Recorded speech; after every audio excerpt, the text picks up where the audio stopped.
Hi, everybody. I'm Joe. Thanks very much for joining me. It's Thursday afternoon here in New York, around 2 o'clock. Normally, I do my Merfolk streams on Wednesday evenings, but Wednesday evenings seem like they're getting a little bit crowded, so I might be shifting my schedule around a little bit. It's possible I might move Merfolk to Monday night. In which case there'd be this stream today, Thursday afternoon, and then I think the next stream would be Monday night, and it would be Merfolk again. And then a week from today, next Thursday, I might do Soul Herder, and then sort of lock in that schedule for a little while. So if any of you care about which day I do which, let me know. But Wednesday nights seem a little bit tricky, and it just seems like it might be kind of cool to do like an evening stream and an afternoon stream, just because I know that some viewers are in different time zones, like over in Europe.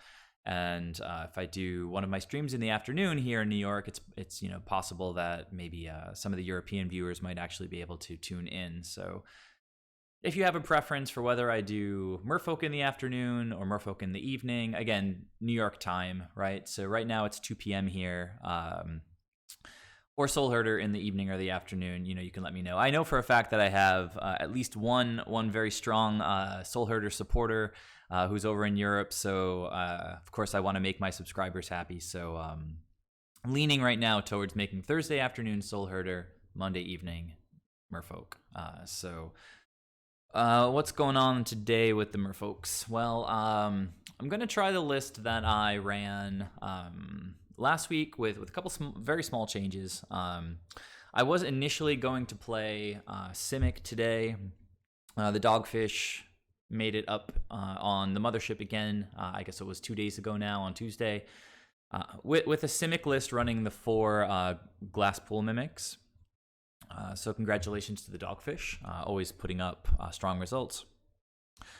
But I've never been a huge fan of Simic, and there's certainly no shortage of people playing Simic right now, so I don't know that the team needs me on Simic right now. I feel like this blink idea with the 8 modal dual face cards needs a little bit more exploration. I don't want to just sort of drop it as soon as I picked it up. So the one change that I'm going to make today is instead of splitting Marrow Regery and Master of Waves, like with 2 of each, I think I'm just going to go with 4 Regeries and see how good it feels to just leave Ether Vial on 3.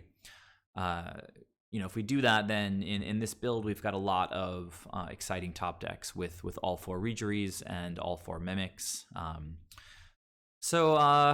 played a few Qs. I guess it was last night with the Simic build. I guess it's right here, this one that I was trying out. Pretty sure this is more or less exactly the list that Dogfish put up on Tuesday, with just one Gaia's Blessing slotted in, replacing the 4th Spreading Seas over here that was in the sideboard. I feel like right now, whenever Mill becomes a semi-realistic deck in the format, you can add just like a singleton Gaia's Blessing. If you bring that in against them, it's gonna hit the graveyard eventually. It's gonna reset their entire game plan. So for me, like if Mill is a thing, even if it's like top 15 deck in the format, it's worth having just like one of these guys' blessings. So hey Dogfish, thanks for joining me.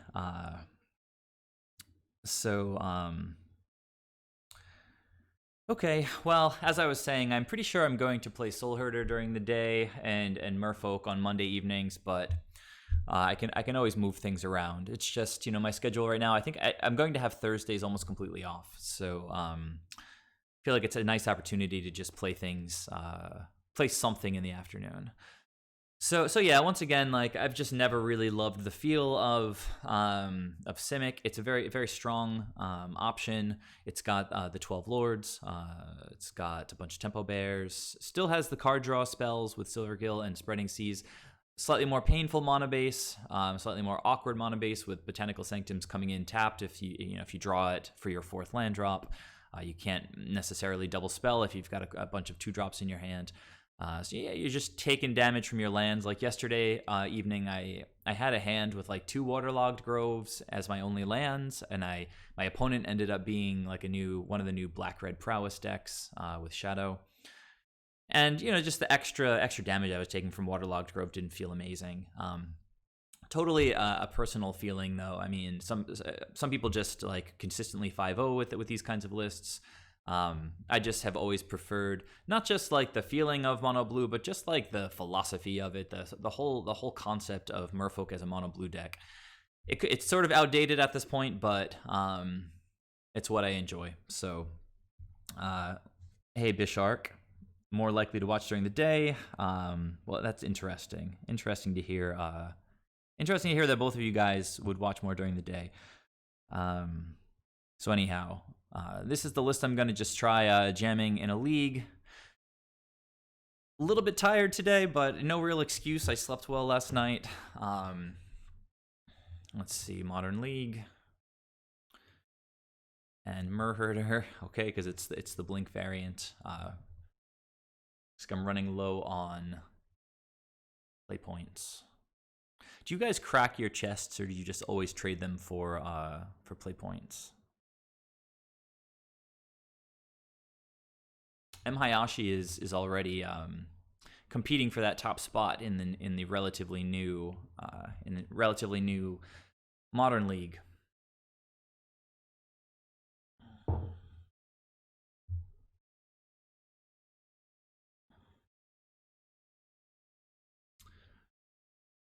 Apart from M. Hayashi, not a lot of familiar faces right now on the list. I think people I've seen or played against include maybe Oskia, maybe this guy. Definitely seen this guy around. I've seen Punt and Wine. Really hate that name.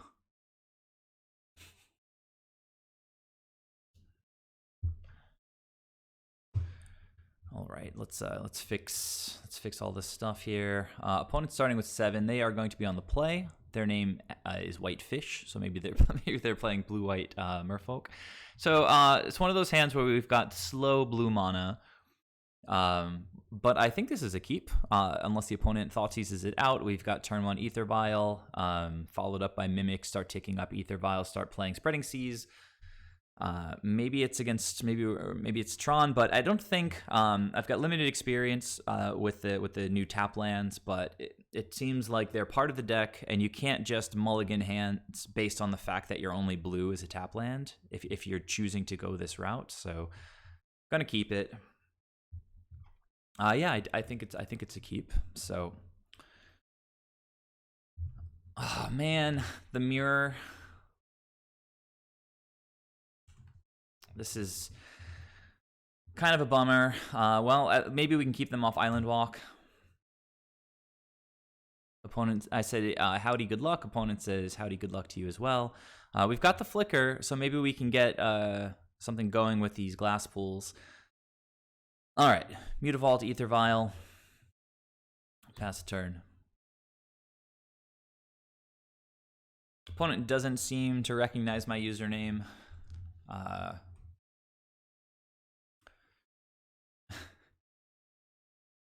Is this ours? Oh, humans. Just pulling my leg. Meddling Mage naming something. Ghostly Flicker. Dismember. Fair enough. I do not have main deck dismembers. They're all on the sideboard. So the one downside of just like playing other people's lists is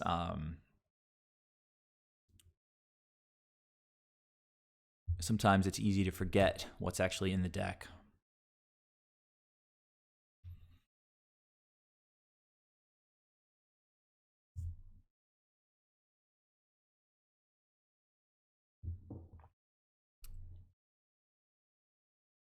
I mean, the Harbinger feels pretty good here. If they're light on lands, doesn't look like they're light on lands. These Spreading Seas, maybe not the most important cards. Harbinger not amazing against Mantis Rider. They're getting in already for 5, maybe more if they've got like a Lieutenant to violin.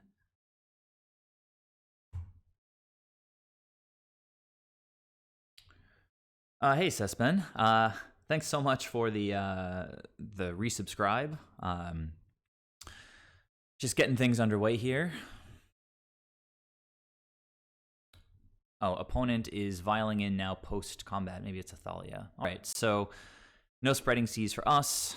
Ghostly Flicker going to be more expensive now. Opponent with a pretty nice start, given what we're working with here.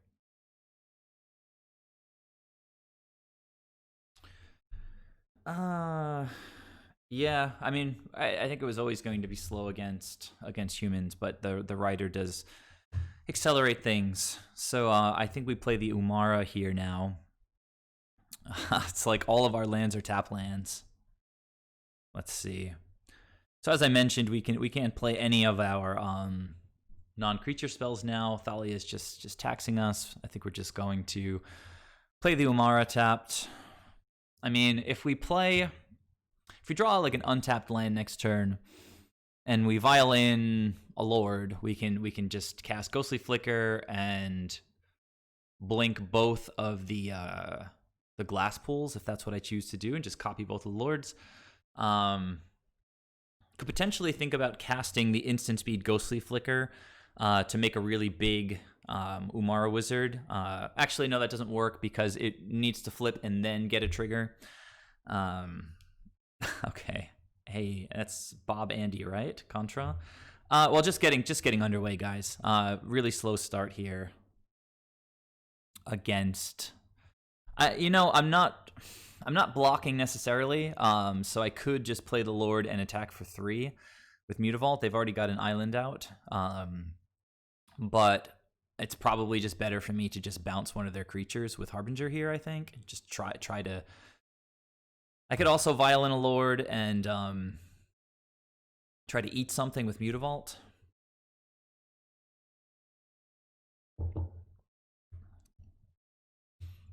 Okay, they're ticking up to 3. Probably got a Reflector Mage. Something along those lines. Maybe just another Mantis Rider to go super aggro. So, yeah, saw that one coming. So, not a lot I can do in response to that. Opponent maybe going to take the Ghostly Flicker, even though I don't really have a 4th land here. Since I've got redundancies, this is what they're choosing between, this side of my hand. Yeah, we're just getting run over here, guys. I love it too, Contra, so just unfortunate not really having a chance here. All right, well, opponent does play the territory. They've only got 1 card left in hand. All right, potentially just with a land in hand. They've drawn up to 2 here. Hopefully it's not a 3-drop that affects what's going on here. So, being behind here, I think we kind of have to go for the biggest possible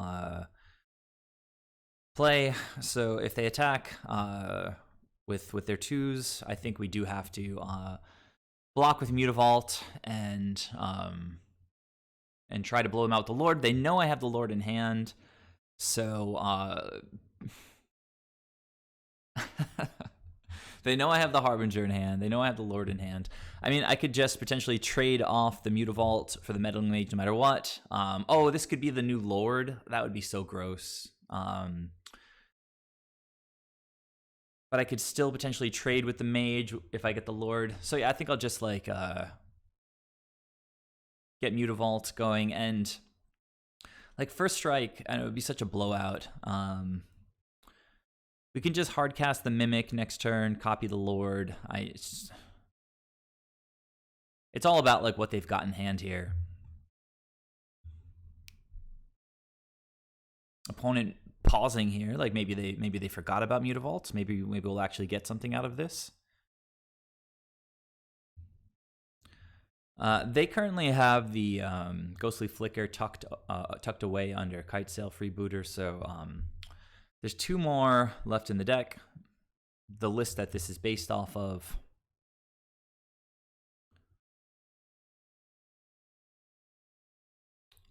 was, I think, designed by Bishark, and it still has the 3 Ghostly Flickers. So we're going to go for it. There are some blowout potentials here, like if they have the Lord. If they have the Lord, we just trade with Meddling Mage. So I don't know. Let's see how it goes. Take 5 if this goes through. Well, no matter what, it looks like we're taking 5. Unless it's the Lord, then we'll take 7. Of course, yeah, there's a Reflector Mage. Are they bouncing this, trading Mutavault, or bouncing the Mutavault? Bouncing Mutavault is interesting because I think I get to replay it anyway, or do I not because it's name? It's is it not? I think I can't replay the Mutavault if it gets bounced by Reflector Mage. Oh, it can't cast spells. Oh, so I can play it. That's interesting. Okay, so I took the 5. Opponent down to 1 card again. Seems like I probably just want to leave this on 2 and cast Glass Pool. I can bounce. I mean, it's so hard.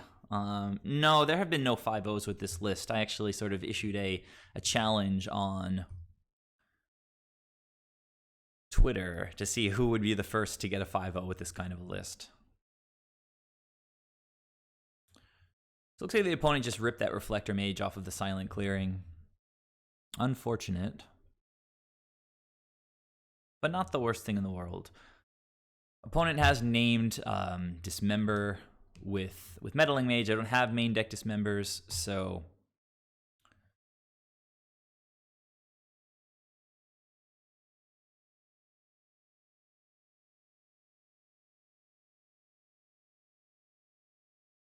And we're just trying to put up some defense here. They do have their flying creatures.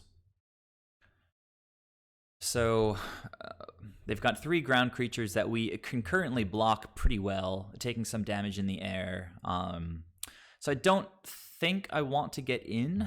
If I get in, I mean, maybe it's fine to get in. So I think I should, actually.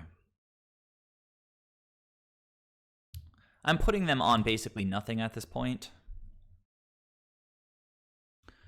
It's pretty complicated, some of this stuff. I mean, like knowing when you can keep a hand. Like last night, I kept a hand with one of these lands and Ether Vial, and so it was like turn 1 tap land, turn 2 Ether Vial, and it was just like crazy slow. Did they draw another Reflector Mage?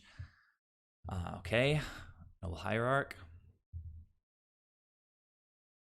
I'm sure they're just getting in with the Mantis Rider, and so the clock is ticking here.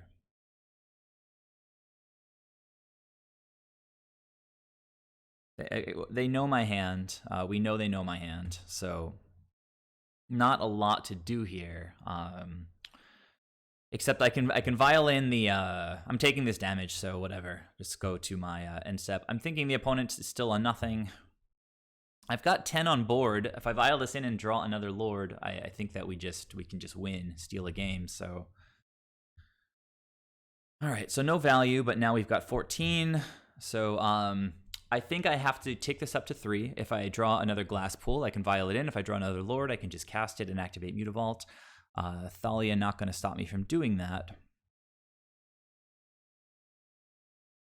Okay, looks like we might be in the clear unless the opponent has another Reflector Mage, etc. But this is our window, and I'm not going to pass up the opportunity. All right, we're super dead if they have anything. Looks like they don't have anything. All right.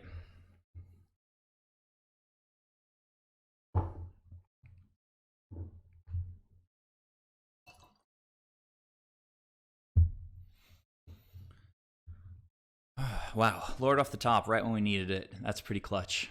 We can start playing Lord or no Lord right now. So we just drew a Lord. I'm going to say no Lord. Let's go ahead and draw a card. The deck is telling me not to doubt it today.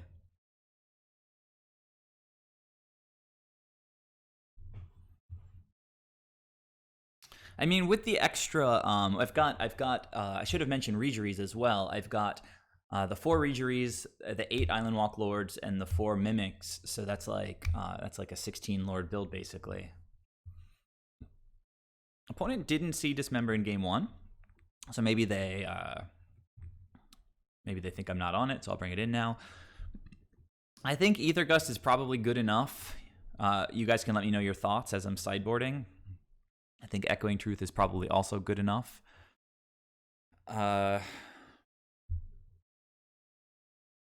Yeah, the solo Lord attack was pretty good. They still, yeah, it's just because they didn't really have good attacks. They knew I had the Harbinger, so if they attacked, I would have bounced one of their little guys and then eaten one of their little guys, so that they just didn't really have a good attack there. Take out the 4 main deck forces. People are like totally split right now on main deck force versus main deck dismember. So you can see this is a matchup where main deck dismember would be a little more useful, but they did have like the turn 2 meddling mage naming the dismember. We do need, well, they just like straight up played an island, so it's possible I can trim one of the seas, but it's kind of important for us to be able to punch through. So maybe I trim 1 Umara Wizard, 1 Ghostly Flicker. Oh no. Yeah, I stole game 1.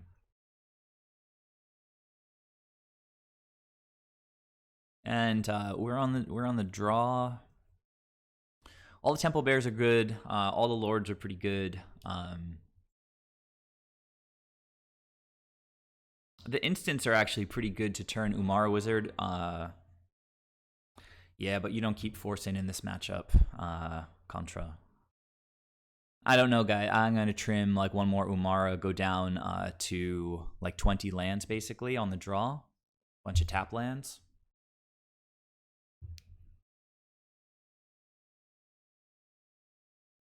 We needed to top deck a Lord to win, and we did top deck a Lord. And there was another Lord under that Lord. Opponent is mulliganing to 6. This is a turn 1 glass pool, probably turn 2 island. Playing Silvergill, which is sketch because you don't want to show them things that you have. They can play meddling mage, but it is a keep.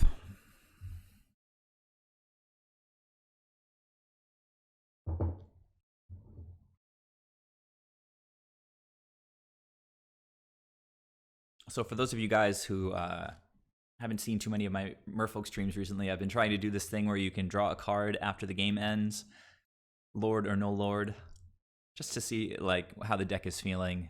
So as soon as the game ends, you guys can start calling Lord or no Lord. All right, Ether Vial, nice tempo play. Turn 1, we've got a Trickster. That's pretty good for us. We'll play this and pass a turn. This is a much better early game play than Silvergill in this matchup, just because, as I mentioned, Silvergill is pretty bad against Meddling Mage. Oh my god. Opponent giving us a shot here. And not too sad to draw that 4th land. Means we might get to double spell. Going off with Regery could just be bonkers here.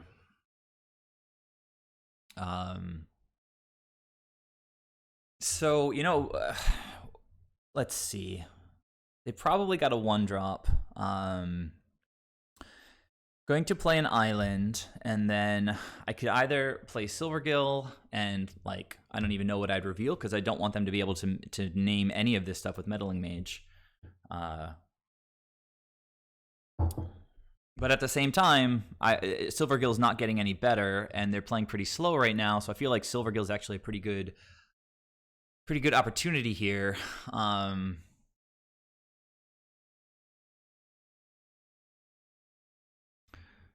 Maybe I'll just pass for now, guys. I'll play Silvergill like on turn 4 with the Mutavault when I can like double spell, even if like. All right, so we are going to get to tap down their 1-drop and maybe even just bounce it next turn with Harbinger. Seems pretty good. Contra, I've played I played a lot of Modern Knights like back in the day, a few years ago. The place that I went to was pretty competitive, and I did pretty well with Merfolk, but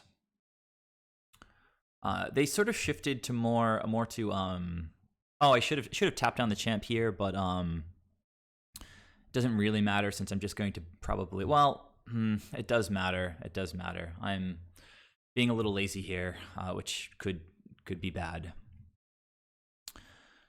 Because I don't want to play the Harbinger yet, although maybe it's, I don't even know. I kind of have to play Regery here.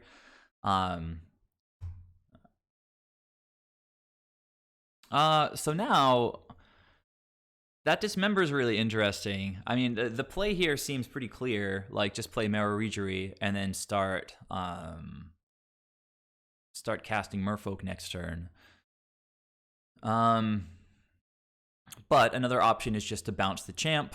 Bounce the champ, dismember something else. This looks like it could be a Thalia, but they usually want to get that on the board ahead of their other creatures. So if I play Rege and they just bounce it back, I can still double spell next turn. I think Regery is probably the way to go, and I don't think I'm attacking with Mutavault next turn, so I'll probably just play the island. Yeah, it was super lazy. Like, this thing shouldn't have gotten any counters. And yeah, I don't think I want to attack here. Okay, no 2-drop means lots of 3-drops, which means that I'm probably getting either deputied or bounced here, or just aggroed out with, yeah, I guess let's see how it goes. Plague Engineer. So playing the Lord was actually okay. If they have another Plague Engineer, ugh, come on. This is so stupid.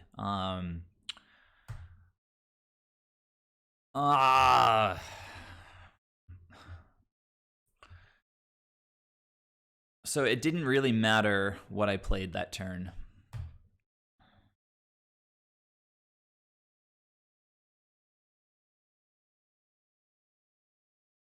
So I think what I want to do here is just play a land, pass the turn. They attack with everything. I'm going to target this Plague Engineer and just try to trade with this Plague Engineer and then get things back on track.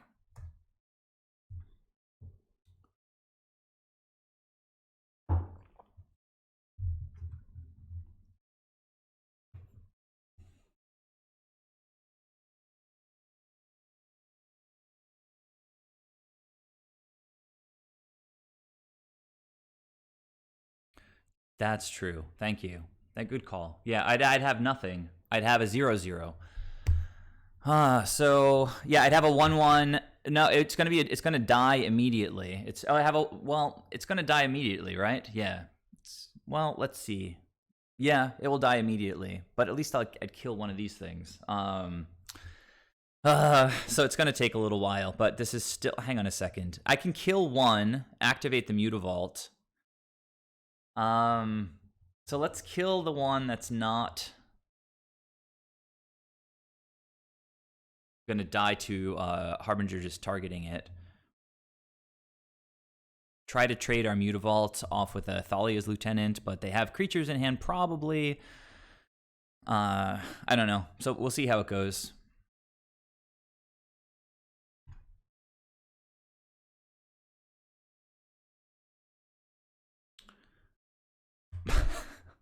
Opponent, do they have a third Plague Engineer? Oh, Reflector Mage. I think we're probably out of this one, guys. I was just trying to dig deep and see what I could come up with, but I think I'll just scoop here. So this is the second time in 2 days I've gotten Plague Engineered by humans. So the Dismembers are good. Opponent now knows that I have them for sure. I was not okay there. They were hitting me for like 10 or 11.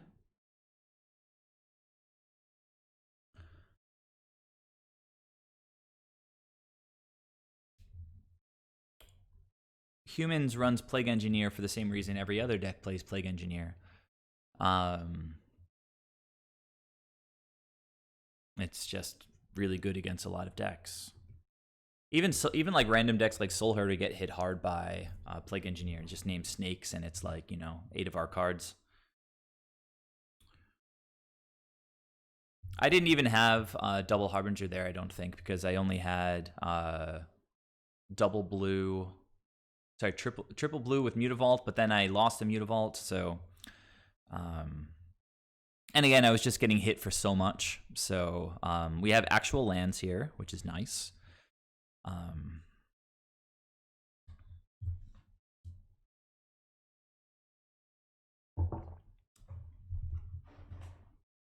Ether Vial every single game. I guess that's how they roll. So I could Ether Vial now, and I think I will, because it's still good. They're not doing anything next turn. Just obviously not as good as on turn 1.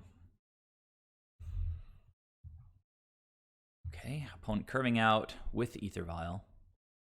Meddling Mage, naming, dismember, I'm sure. Okay. All right, so this is make or break. If they have like a Reflector Mage, that's pretty dirty, but Regery is pretty sweet.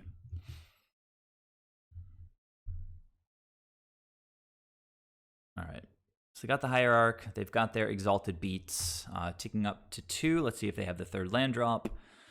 Oh, well, they have the Hierarch, right? So they've got their 3 mana. You've got some tempo bears to slow them down. Opponent is paying costs. So the play here is to load up on Lords if possible to try to not get got by Plague Engineer.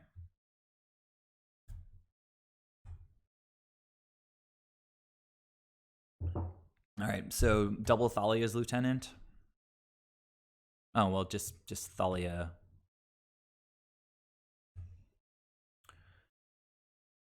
Okay, and another Hierarch. Wow, okay, so let's see. We can tick up to 2. They're getting in for 5 here. It's quite an army. Well, we're clearly not blocking here.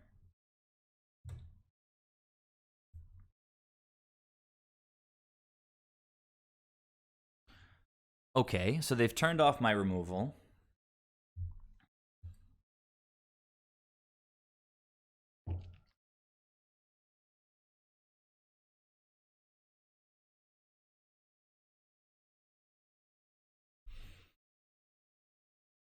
Okay, so I can play something here. I can play a Lord, play the Regery, untap the Vial, and just hold up Tempo Bears. Seems like the way to go.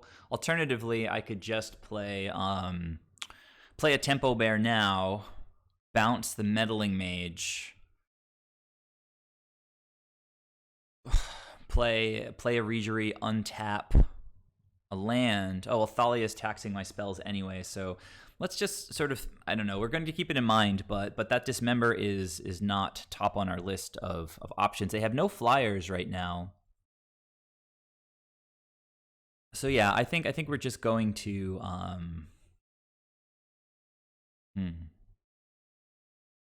As I said, I think getting Lords down is probably the best thing to do. Trickster to be able to use Dismember? I don't know.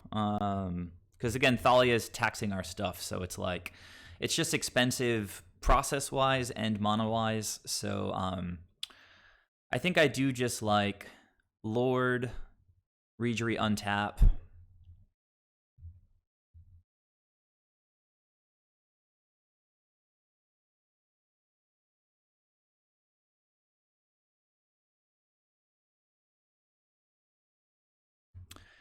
So we've got some beefy guys on board.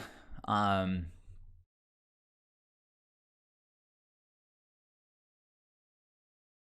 don't think I have a good attack here, but next turn if we untap, I can cast Trickster on their turn and tap down like 3 things. Just keeping track of how much power we have. It's quite a lot at this point. It's 17 on board. Everything we vial in is plus 5 more. So I think I'll just pass the turn for now.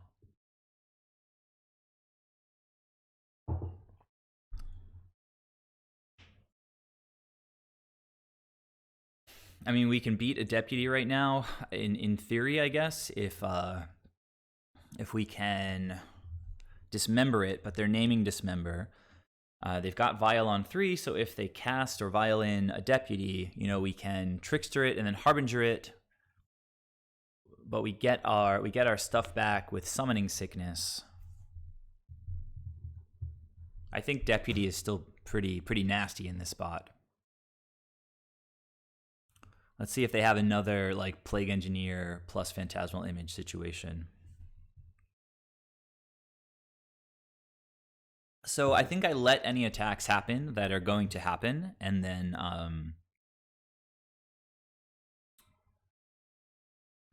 Harbinger something. They've got Ether Vial on 3. So if they vial in a lord, for example, I can blow that out by trickstering the lord. Oh, they're attacking with everybody. That's pretty bold. So how does this? Okay, so they have like if they have deputy and just like nab my regeries or something.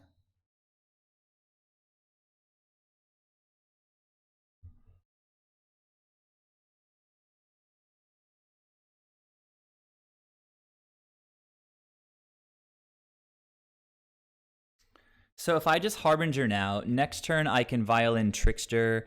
Um, I think I'm just going to Violin Harbinger, bounce something, and try to eat something. If they have Deputy again, we might lose the Deputy, but it's still going to be a 3/3, so just Harbinger here.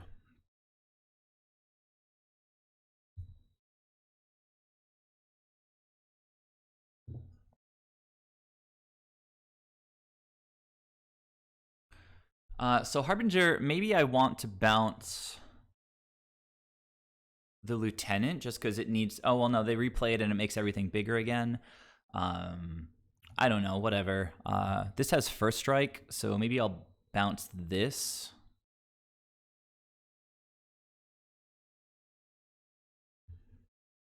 Throw the Harbinger in front of the Meddling Mage.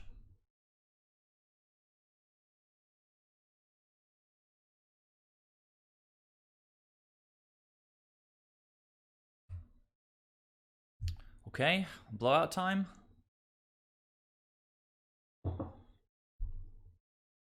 Why would they not have it? That's so stupid. I guess we do have the Dismember for it because this is going to trade here now, unless they like have a path in hand.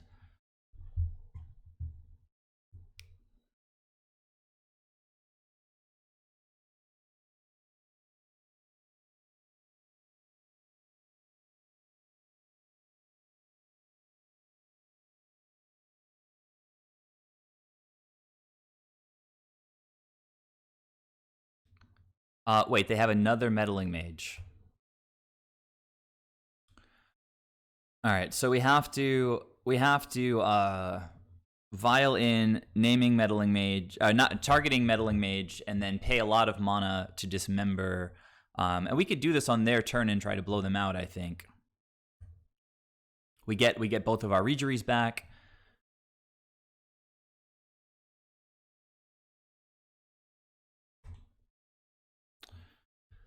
Okay, so just to be clear about what I'm thinking here, is I'm going to pass the turn. They're going to go to attacks. They're going to get in with a bunch of stuff. I'm going to vial in Trickster. It'll be a 3/3. I'll target their Meddling Mage. It's gonna turn off the Dismember, and then I'll pay expensive. I'll pay for the expensive Dismember, kill the Deputy, get back both of our guys, and potentially eat a bunch of their creatures. I mean, this guy's still going to be pretty big, so we might be in a situation where we have to chump block after I take 4 from.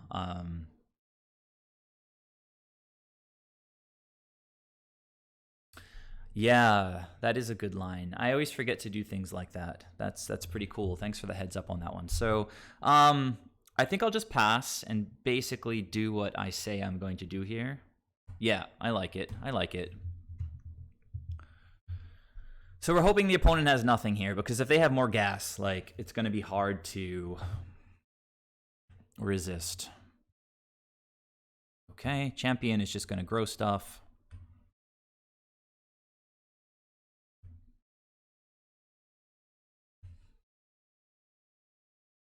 All right, so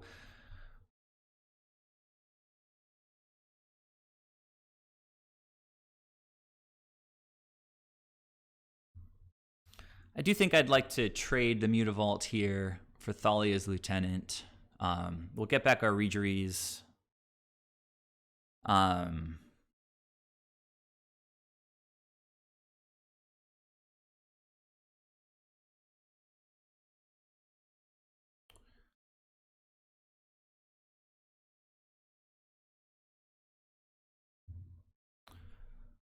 I mean, do I do this now? Block. I have to think a little more quickly. Oh, I have to block first. So if I want to block, so let me block.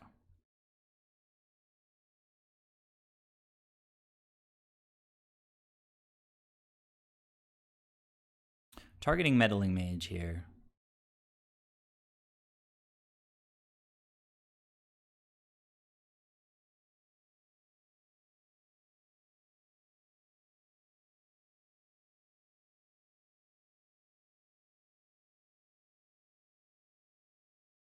Watch them have another Deputy in hand for the last card.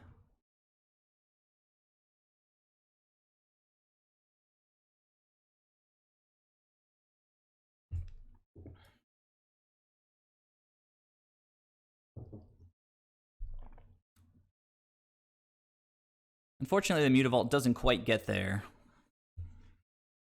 We've got 17 power, another Lord coming. They're still not showing us any flyers. Lord taps down 2 of their creatures, but that's not super useful in this spot.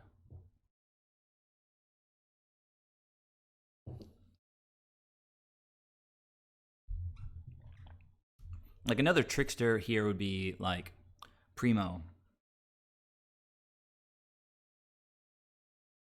It's like a Phantasmal Image or something. Oh, they have a Phantasmal Image. I was just like, I don't know that it's super amazing. I guess they can copy a Trickster. So I don't know, like, what are they copying? A Champion? Thalia's Lieutenant, of course, just to make their creatures bigger. All right, so it's a battle for the ground here. They're going pretty wide. And I've just got so many more 2-drops than 3-drops. I think leaving it on 2 for the time being is correct. I mean, even this Lord has some surprise potential. Okay, so we drew a land, and I don't really think there's a reason to play that right now. We are definitely on defense here. They could even just keep getting in with the big Thalia's Lieutenant.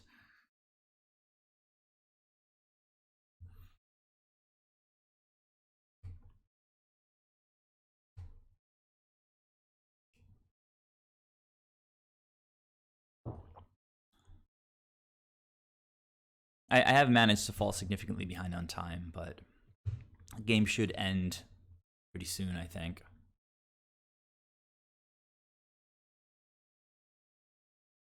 I almost feel like I should double block this thing.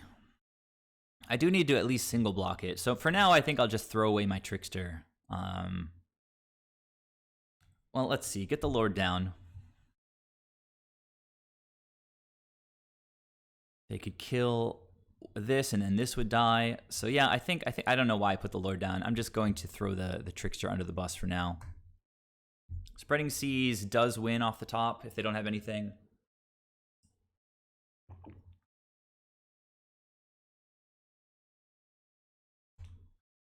Ugh. All right, well, more stuff to throw away, I guess.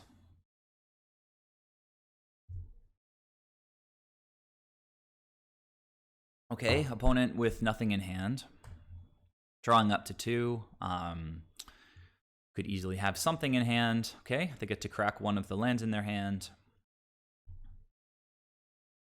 Somehow their Horizon Canopies never seem to actually damage them. It just seems to be like free redraws always in the late game. Is this another Phantasmal Image?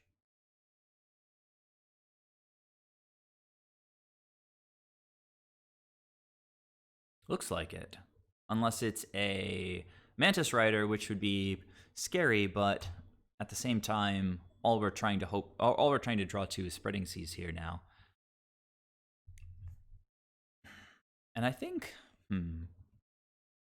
oh, they named Spreading Seas. Clever. Okay. So now Dismember and Spreading Seas have been named.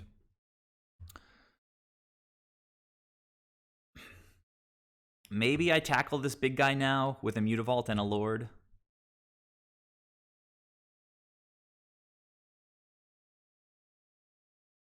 I don't think things are getting better with regards to dealing with this thing. I could always Harbinger it. I've got, what, 3 more Harbingers in the deck? I think I do have to get rid of this gigantic thing. I mean, we have to hope to just draw pretty hot here, but this guy's getting a little bit too much for me.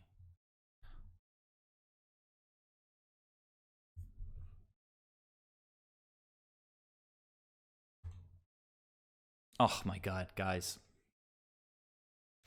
I don't know that we can actually win here now. I mean, maybe maybe some tricksters can do some, perform some magic, but maybe I just need to scoop pretty soon. They've got this Exalted that's just gonna get me, so I'll take it this time, and then we'll see what I draw, and I'll play really fast in game 3. Oh, this is so stupid.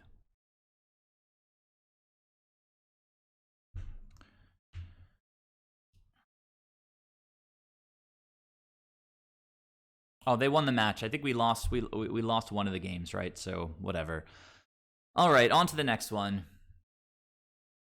Yeah, I guess I'm sorry, Contra, are you saying? Yeah, Meddling Mage was unfortunate, but they did draw some lands. It's just good deck building. Like, they were able to cycle one of their lands and hit that Meddling Mage. It was an interesting match. I sort of lost track of, well, that guy has a trophy in this relatively young league, so good for them. Yeah, that was the 3rd Meddling Mage that game. I'm pretty sure. I think there was one in the graveyard. Yeah, because we just, no, we trickstered one a while ago, so maybe it was only their 2nd. I don't know. And also, I mean, was it just Meddling Mage or was it Phantasmal Image? I sort of lost track.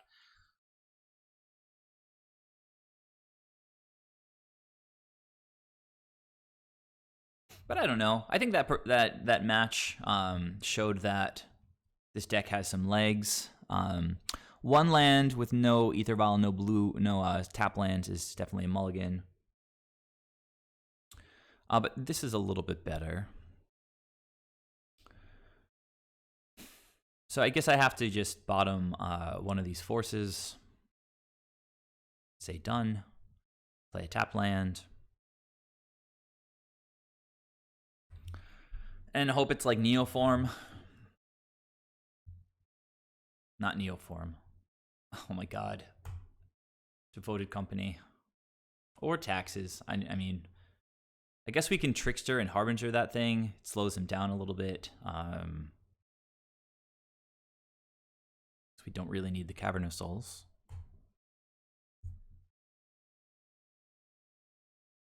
Looks like taxes, actually. All right, well, it's kind of good opening for them. Giver of Runes plus Stoneforge. Sort of fire and ice. Actually, it's unfortunate because Trickster is really good against the equipment, but I don't think... I think I have to get bodies on the board. Start attacking.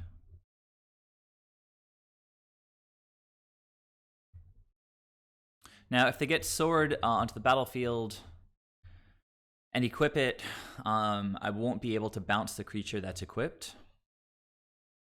Ghostly Flicker is fun. Fun, fun, fun.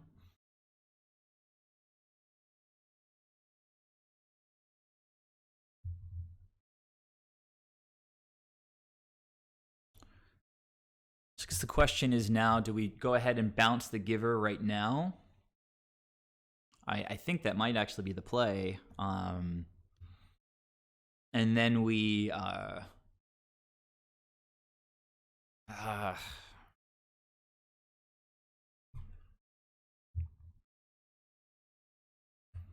so awkward, right? Like, getting Regery down is clutch, but they've got the Giver, so it just reduces the impact.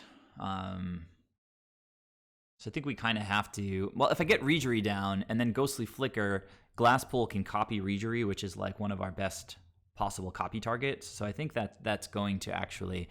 We're going to have to, unfortunately, I think, not worry about what they're doing over there. If we copy the Regery, but they've got paths and stuff like that. I was saying if we copy the Regery, we get outside of like getting pinged by sort of fire and ice. We can also oh wow, this is well timed. I could force this or flicker it. So I think we have to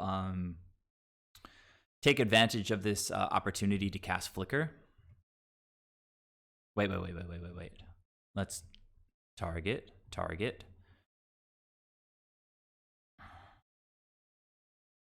Of course, if they have another path, it's extremely dirty. Oh, they don't. Nice. Okay.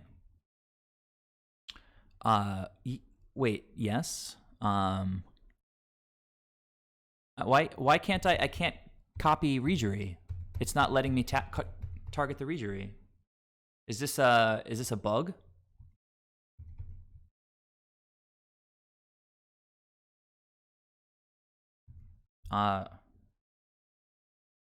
They came into play at the same time.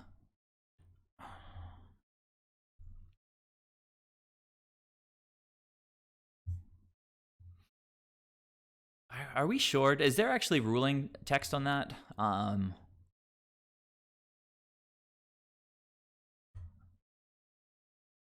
pretty sure, like, if Phantasmal Image enters at the same time, doesn't it get to copy?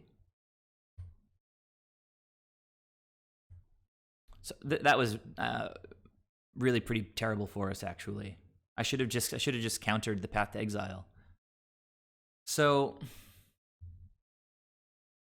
all right. I think we're just lost, guys.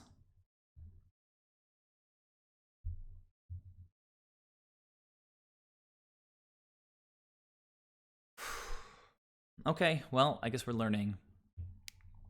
They get to kill my lord for free. Man.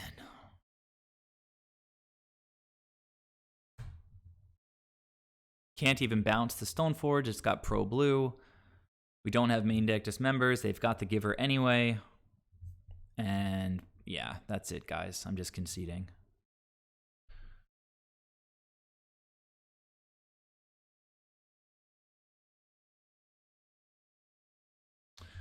If I knew that was going to happen, I might have actually played it differently, right? Like, I could have just blinked the Trickster and the land, copy the Regery, let one of the Regeries get pathed.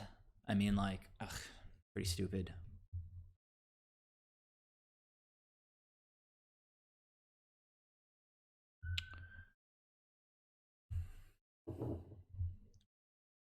All right, well, I guess if you're going to play cards, you should know how they work. Yeah, without two lords, pretty dead there.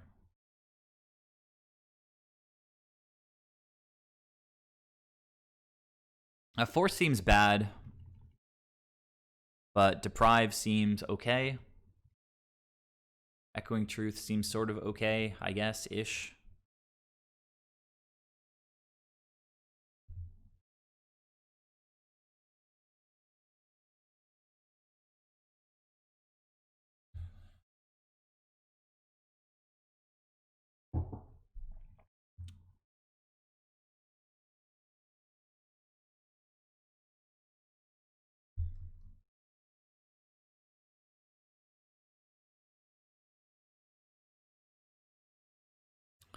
You know, it's just like, I guess we have to just try to be an aggro deck against these guys.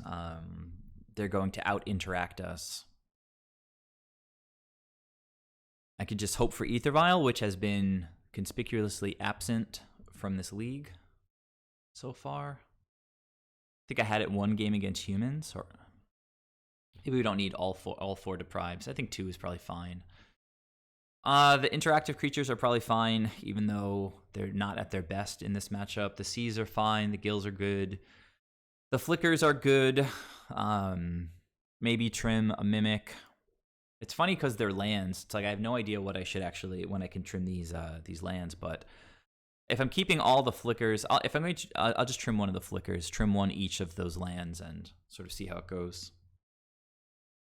Because if you're trimming the tap lands, then it makes sense that mathematically you should probably trim the ghostly flickers as well. Even though obviously the ghostly flickers can be used to save. Okay, so this is just the one land and no ether vials, so mulliganing. Okay, well, this is playable. Opponent's keeping 7. Awesome. We're going to keep, and I think Harbinger is probably just poor here, so put Harbinger on the bottom. And I'm just going to play Silvergill, try to draw a third land, play Lords. So I might just play Lords. Okay, turn 1 Ether Vial. Tap land here would be pretty pretty nasty is what I was going to say.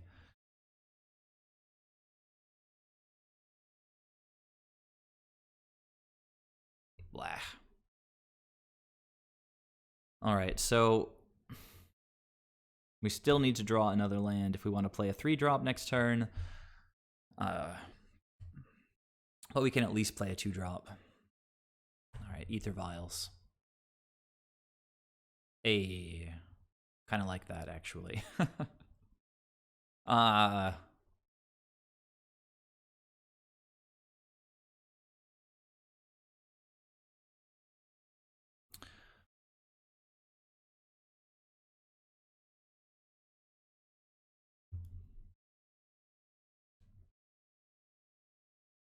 If I can play a Lord and wait an extra turn on these Ether Vials, I think that's probably just much better.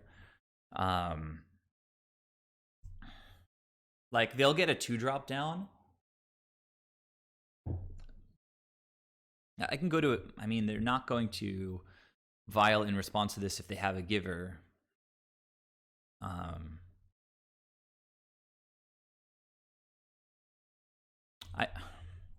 It's just thinking about tempo. Obviously bouncing the Ether Vials on the one lander is a massive tempo swing.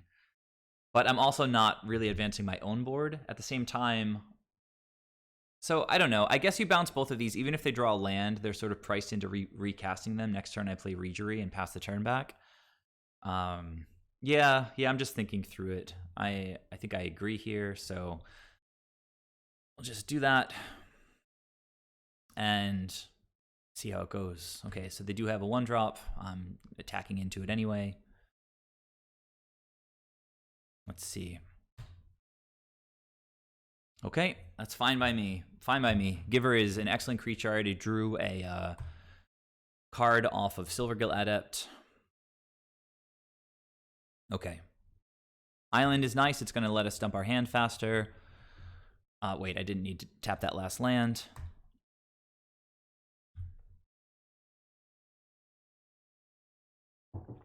Could have also just went Lord there, but Regery just opens up everything next turn.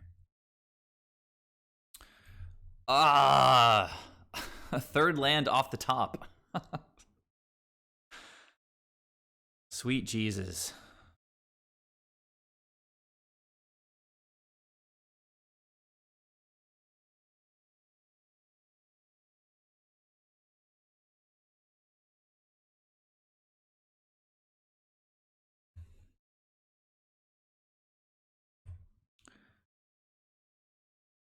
Okay.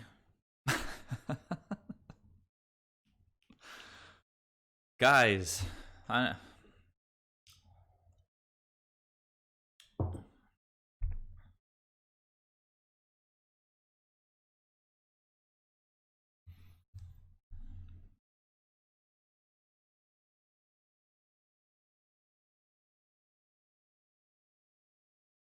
once again, not advancing my own board.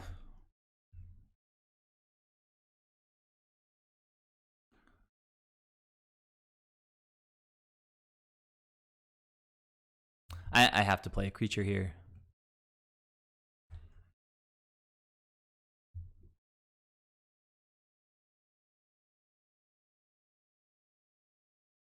So they kept a 1-lander and then ripped running lands with... Okay, now they just have every good card in their deck. This is stupid. Oh, protection, guys. I'm tilting slightly. I'm tilting a little bit. Yeah, that was corny. Sorry. Bouncing it back to their hand seems poor-ish. I get a 3/3. It's already got protect. Maybe I say that I was luring it because I want to bounce it. Yeah, whatever. Let's bounce it. I'm already like so in the hole here.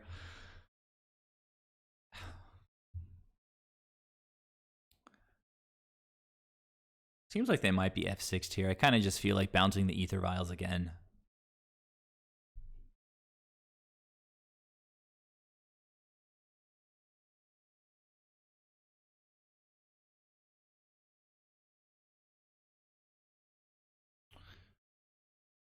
Could also just play Spreading Seas, maybe draw. I don't know. I like bouncing the ether vials. It's kind of fun. Yep, there we go. Okay.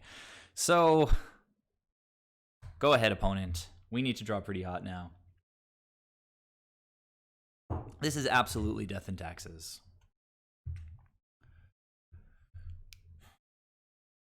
So yeah, I'm gonna say that I lured the Giver of Runes there. That's the official party line. By blocking with Silvergill. That's totally what I was thinking. This is round 2 for those of you guys just joining us. I lost a fairly close one to humans. They drew really hot towards the end. I had a lot of lords and could have just won with Spreading Seas, but they found a very late game second or third Meddling Mage to name Spreading Seas, and then I drew 2 Spreading Seas. So it's one of those leagues, I think. At least that was one of those matches. Opponent in the tank, whether they want to play their Ether Vials or Skyclave my Harbinger.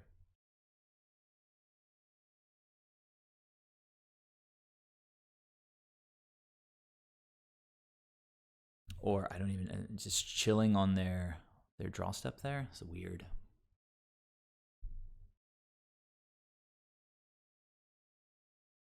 Flicker Wisp. I'm gonna flicker my token. Awesome. I'm going to put Spreading Seas on Ghost Quarter because that's like the one way that they can take us off, or one of the ways. Actually, Skyclave can blow this up, blow up our Spreading Seas, which is unfortunate. So maybe we chill on that and just play our creatures out a little bit.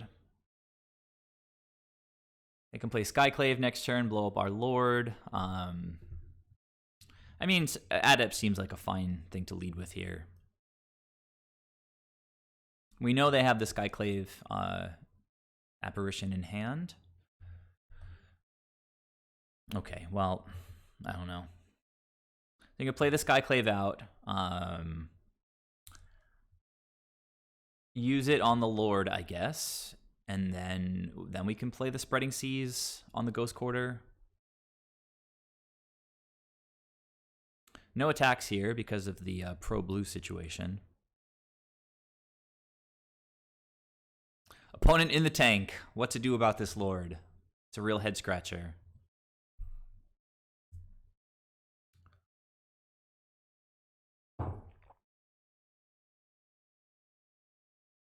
Probably the most difficult moment of the game for the opponent. Strategically, I mean, like, should they activate their Giver of Runes in response to me casting Lord? Should they finish making their sandwich?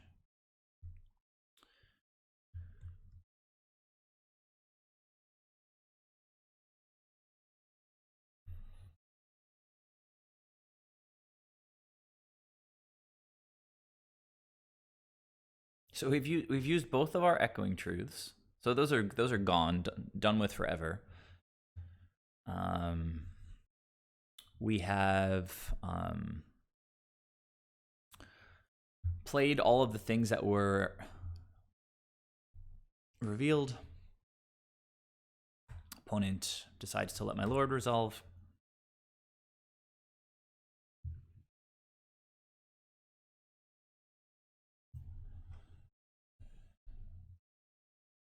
Okay. So they play Plains, they play Apparition, they hit the Lord. This is all part of the plan.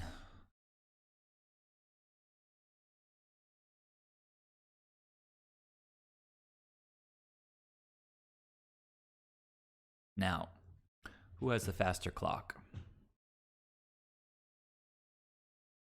That's one question. Another question is, do they have another Skyclave Apparition in hand? Or a Flicker Wisp? Either one can get rid of the Spreading Seas. Dismember can get rid of this thing, which is quite nice. So let's just start by playing the Lord. We're going to crack in.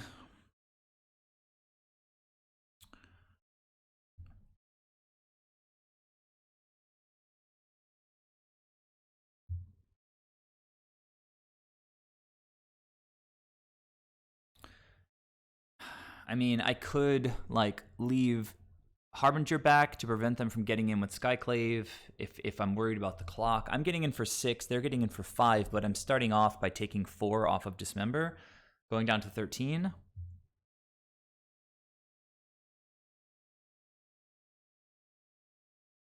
So let's start by dismembering this thing.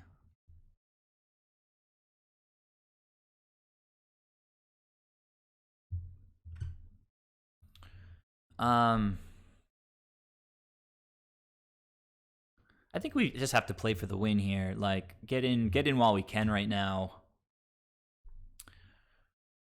See what they're working with. We can draw Tempo Bears. We can draw more Lords.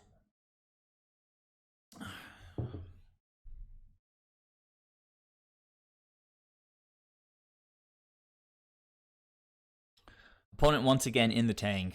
I mean, they've got 1 card in hand. They've already had like 2 minutes to think about what they want to do with that card. They cannot block what I'm doing.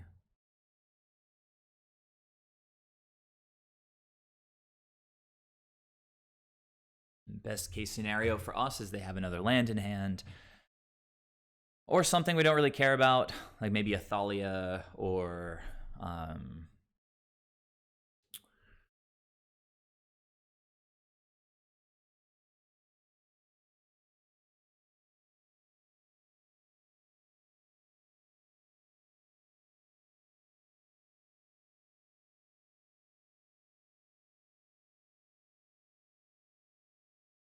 yeah, Ghostly Flicker would be a pretty nice draw, I think, here.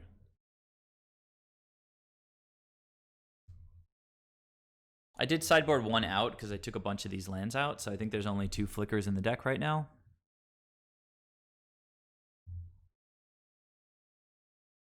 What's up with my hands?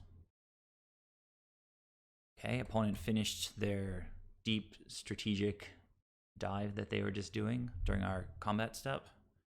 Field of Ruin. Field of Ruining my massive flying creature. It's unfortunate. All right, they're racing. They're racing, boys. That's a good racing card right there.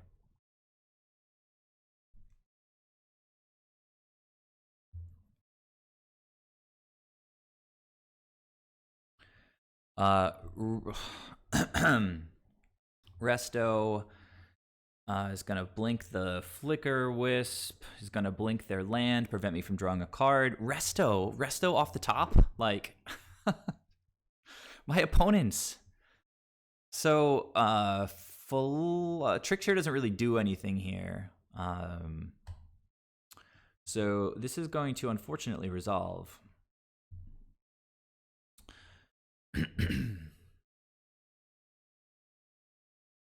Yeah, they might be double queuing, it's true. And you know, I am behind on time, it's just...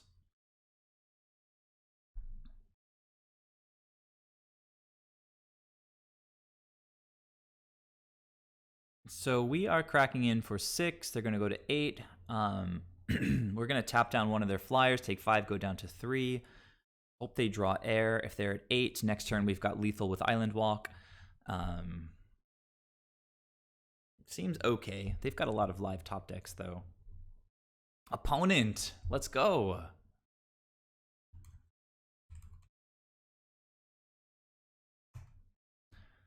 So I'm asking the opponent, can we continue, please?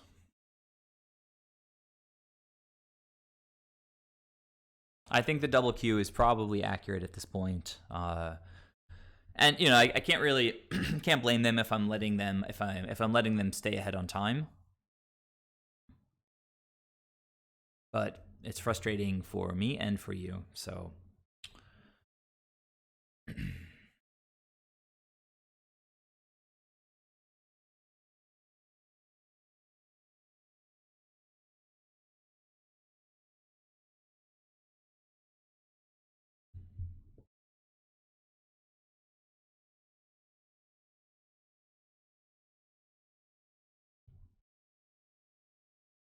Yawn.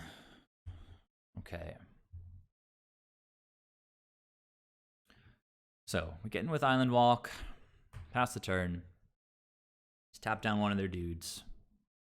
Hope they draw air.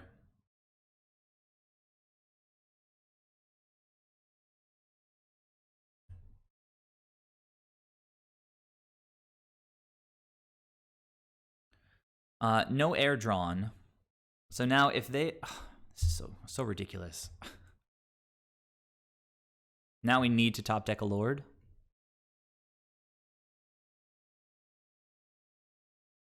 So if there's really nothing to be gained here, if I let them attack, flash this in, trade with Skyclave, I get a 2/2 back. It doesn't help my situation, so I think I do need to just tap down one of their flyers. And Lord or no Lord, guys. Lord or no Lord. Yeah, so tap like that.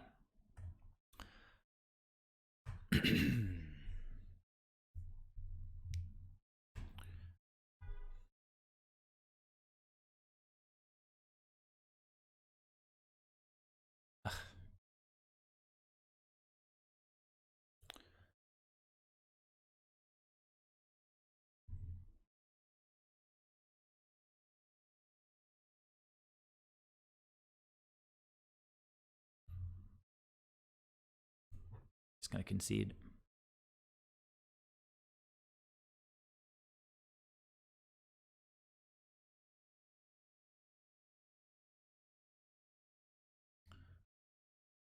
All right, give me a sec, guys.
All right.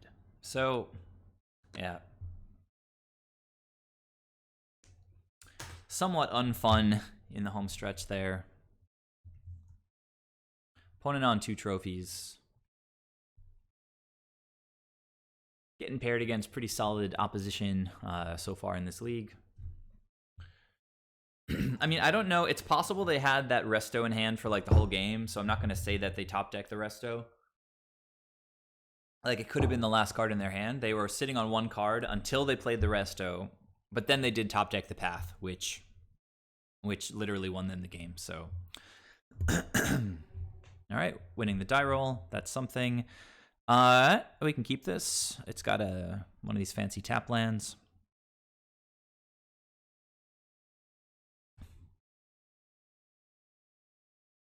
I mean, the opponent did have a lot of lands, and I don't know. It was a weird game with the 2 Echoing Truths. This is going to resolve. Yeah. And I might just run out of Lord first. Well, no, I'm going to run out Silvergill, and if they go Wrenn and 6, I can just force it. I mean, they're going to take a Silvergill, unless they have a Wrenn and 6, in which case they take the Force. If they take the Force, I'll run out a lord. All right. Ghostly Flicker is nice. Our plan is coming together. So coast is clear. We can force the Wrenn and 6, so I think I will lead with Silvergill. We'd like to hit a third land.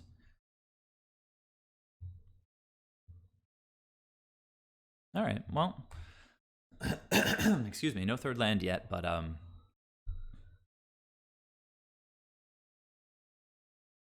bolting a Silvergill seems poor.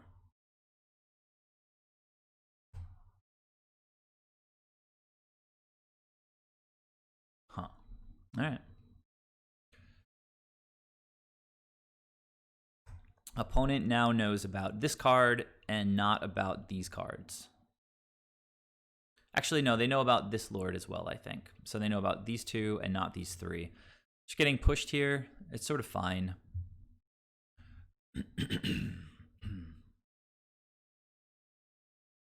Liliana is not resolving. Umara Wizard is pretty sick in the matchup, so I'm going to pitch one of the lords.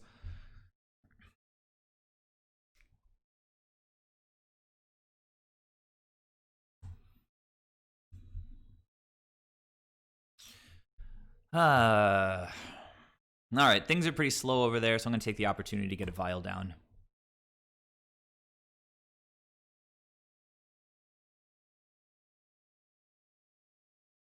All right, fair enough.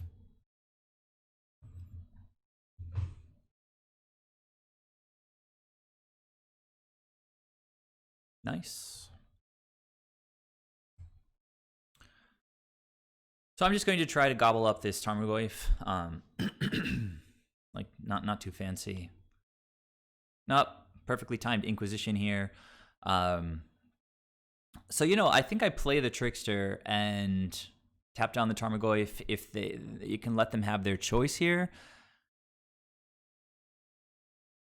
4-3 all by itself is not the most amazing thing in the world, and pardon me, just like stopping their 4 damage seems fine, so.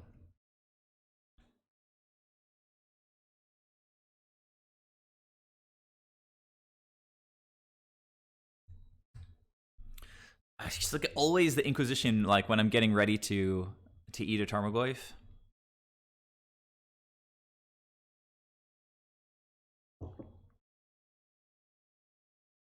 I mean, this is the the O2 bracket right now, so opponent might not even realize the land synergy with Ghostly Flicker. Well, seems like they realize it. 2 cards left in their hand. Okay, why not? All right. Well, that was solid. That was a good draw. That was a good draw, guys. Wow. All right, so I get to attack here. They're going to draw land. They're going to crew up the Raging Ravine. I'm going to Ghostly Flicker. I'm going to blink this and this. Excuse me. Damn.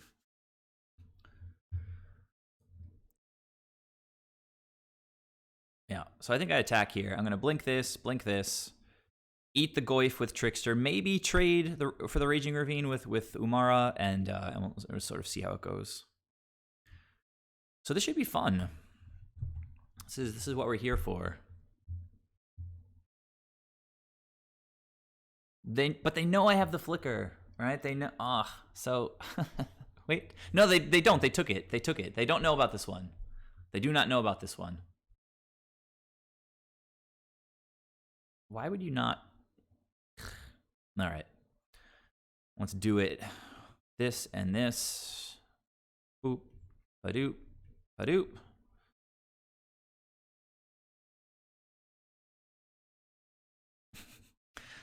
Opponent.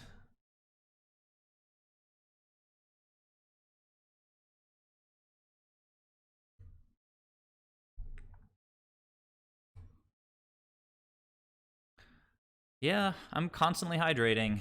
Doing my best. But now opponent, once again, top decking like a god.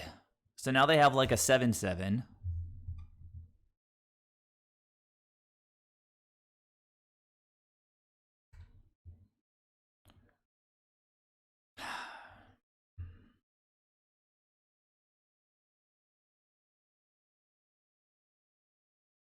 Sort of have to attack here because I'm not blocking.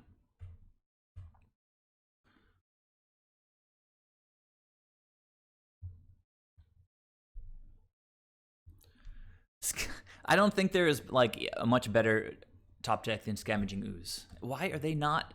Maybe they drew another Scavenging Ooze. I guess they just want to grow it into like. I mean, I think you attack here, but the opponent bolted the Silvergill, so now they exile 3 creatures. This becomes a 7/7.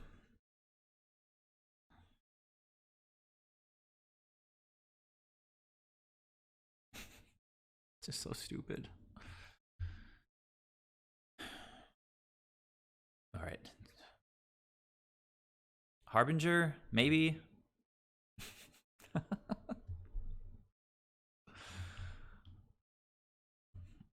Middle finger, opponent. That's what you get.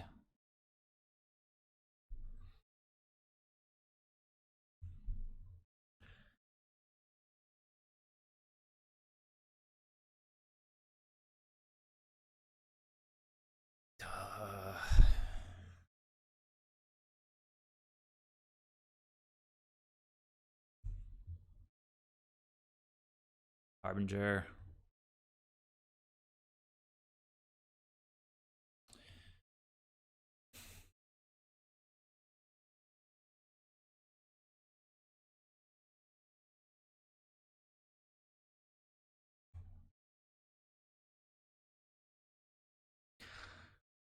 So frustrating.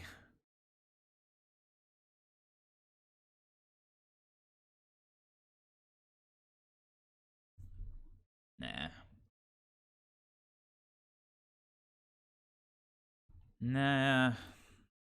And now Kolaghan's command. Like, okay. What is the last card in their hand? If it's a land, they should probably be attacking with Raging Ravine.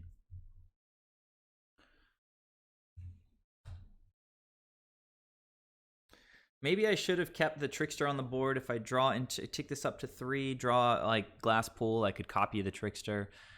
Slight misstep, but I think we're sort of past that point now. I'm going to keep it on 2 and draw a Harbinger. Trickster is sort of decent-ish. Can't block, so I'm going to get in.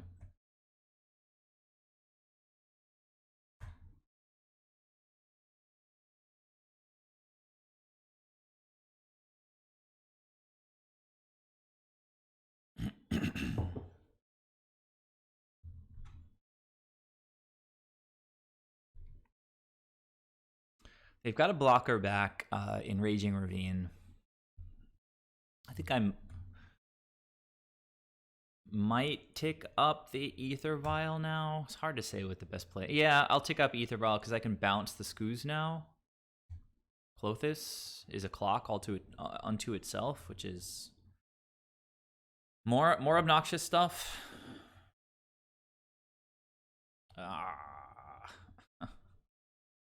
Clothis is going to hit me for 2. Need to block this and that to not die. And just hope that the opponent... Whatever, guys. I'm over it.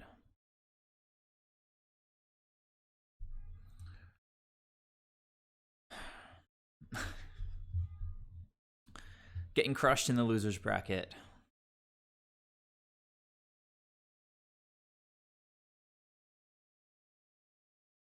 Force, I think, is not amazing. Relics are pretty awesome. I don't really like Ether Gust. Well, I don't know. I guess it's good. I guess it's good here. Like if I was playing Soul Herder against Jund, I probably wouldn't bring Ether Gust in because tempo's not a big deal, but it kind of is a big deal with Merfolk.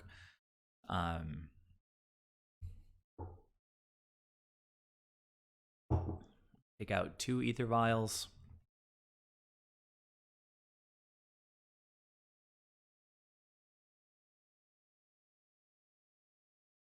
One each out of this package, I guess. I mean, there's matchups where the Blink plan is awesome. I think Jund is one of them, but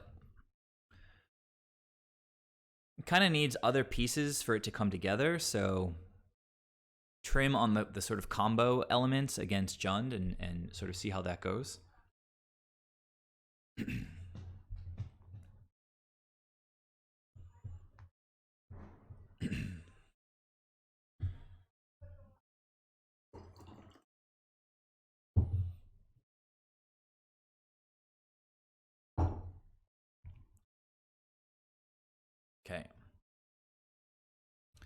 It's the first like real Merfolk hand we've gotten in the first 3 matches, I think.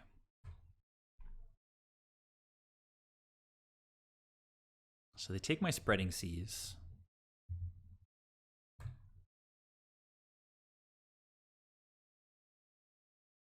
They play turn 2 Renin 6, and Dismember does nothing.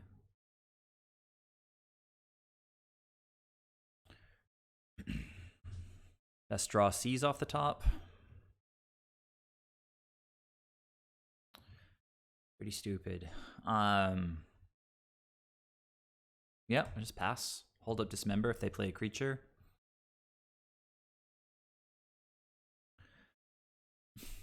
Okay.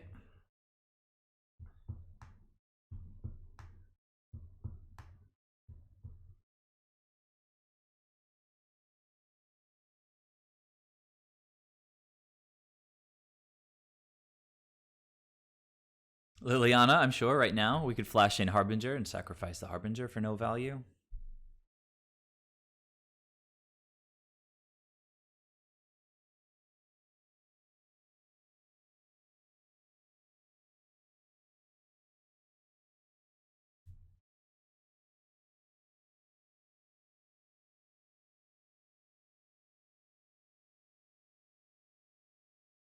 It's rough beats.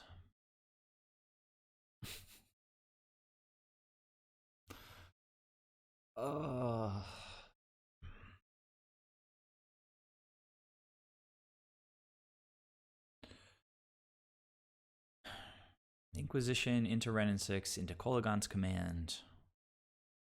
Nice.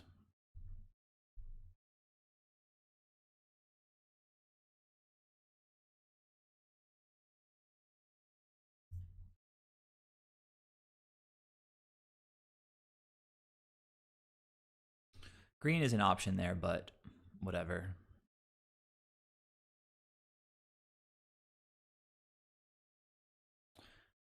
I kind of have to care about the Renin 6 here. It's not super far from ultimating, and and we're behind on resources. So, Jesus Christ. All right, so they probably take the Dismember.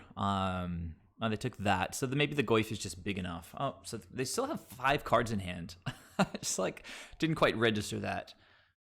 So they have another land to play, replacing their red mana. Are we Kolaghan's commanding again? Just straight up random lightning bolts. Why not? This is way bigger than Dismember can handle.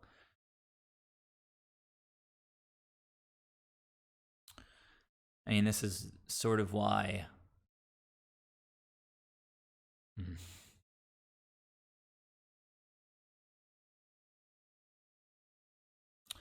I mean, you kind of have to hope that they play their fetch and crack it, and then we just shuffle away the Tarmogoyf. That's sort of like the highest upside here. They do have the Verdant Catacombs that they've been recycling. Okay.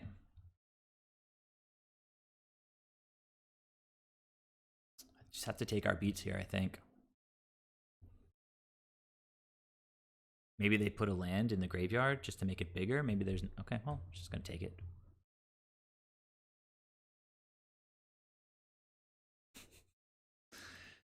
Ah. And now they're just not... Oh, there we go. Okay, so now I think I have to shuffle away. Cultist is a clock, but Tarmogoyf is more of a clock.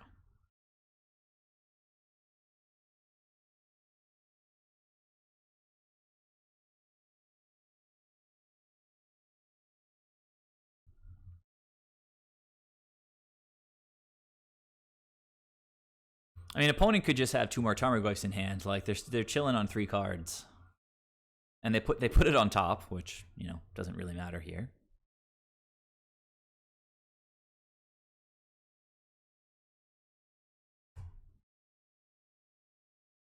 Just getting body slammed here. Well, that was a good draw. That was a really good draw. I don't know that it actually helps, but it was a good draw. Oh, well, all right. I mean, more red, I guess. Deck is deciding to give me a chance, I guess. Sort of, kind of.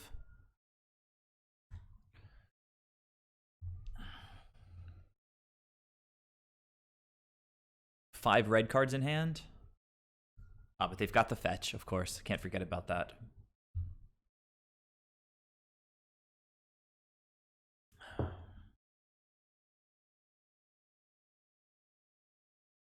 Mm-hmm. Mm-hmm. Where's Master of Waves when you need him?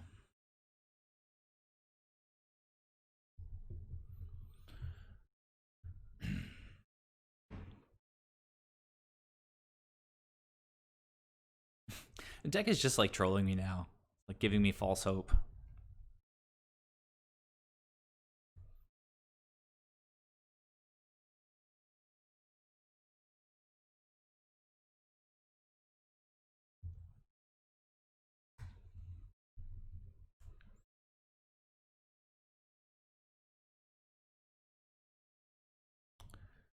Fatal Push.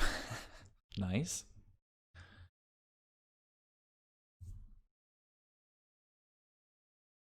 Opponent still somehow on 3 cards.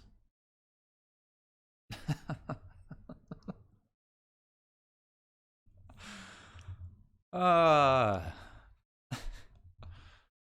don't know if you guys saw that cute little sequence there. Fatal Push the Lord, Renin 6 the Silvergill Adept. Very nice, very nice.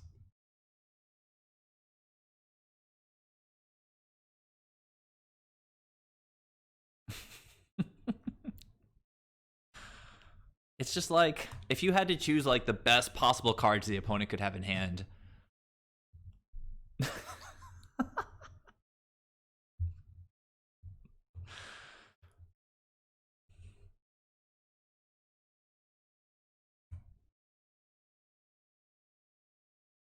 So what is it now? Like what I got Bloodbraid Elf. They're gonna play Bloodbraid Elf right now, and it's gonna cascade into Kolaghan's Command.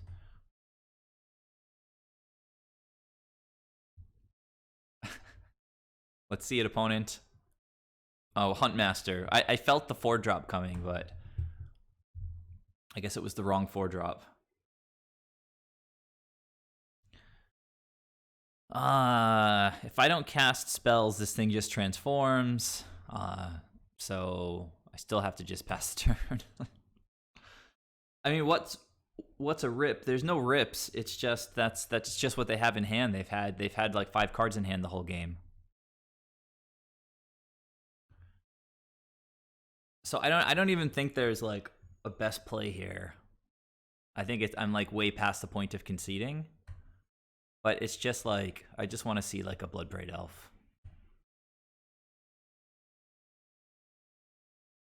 No, no, opponent. I can at least cast my Trickster now.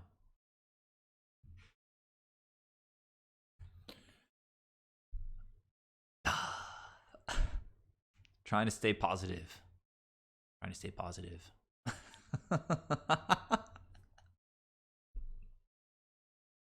It's just, I mean, like, all right, it's just entertaining. It's just super entertaining. I'm gonna block so we can see more of this.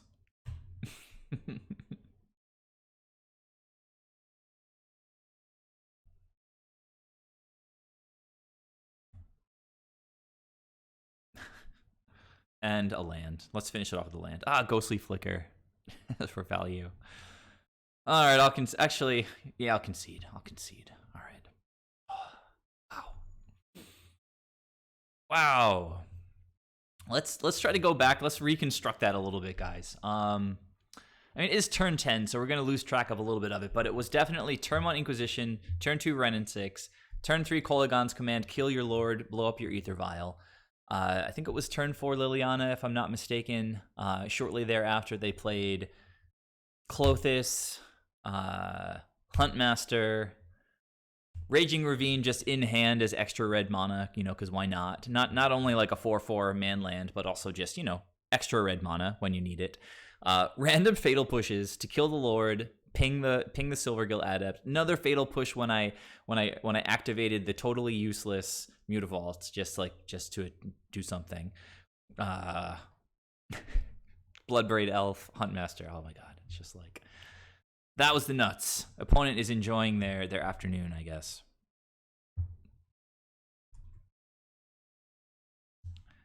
All right, so deep in the losers bracket. It does, and I'm not complaining. It's just wild, just like completely wild. I remember starting that game saying like this is the first like real Merfolk hand we've had, and we were on the play, and we just got utterly dissected, so just torn apart. Yeah, give me 1 sec.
All right, let's do this. So yeah, in round 1, it was like the Meddling Mage naming Spreading Seas.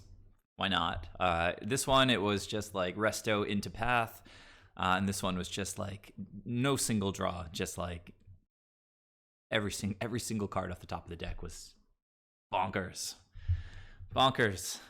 I'm not gonna scoop the league if we lose the next one. I'll go straight to 0. I'll go straight to 05, and we'll be proud of it.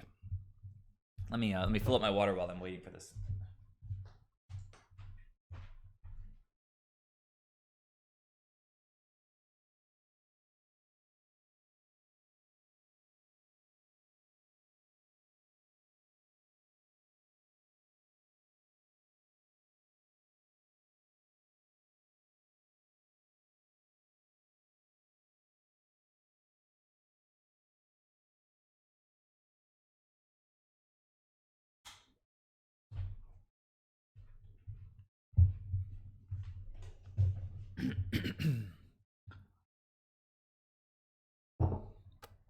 All right, let's go.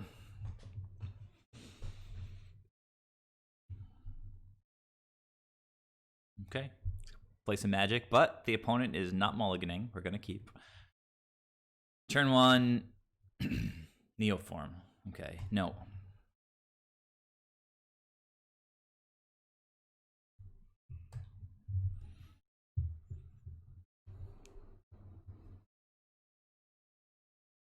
Sunken Hollow. That's when you know that you're in the 03 bracket.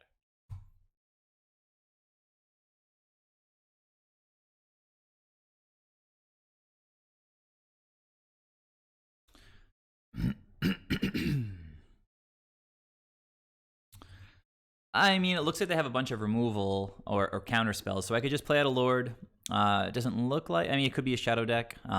Sunken Hollow, kind of weird if it's a Shadow deck.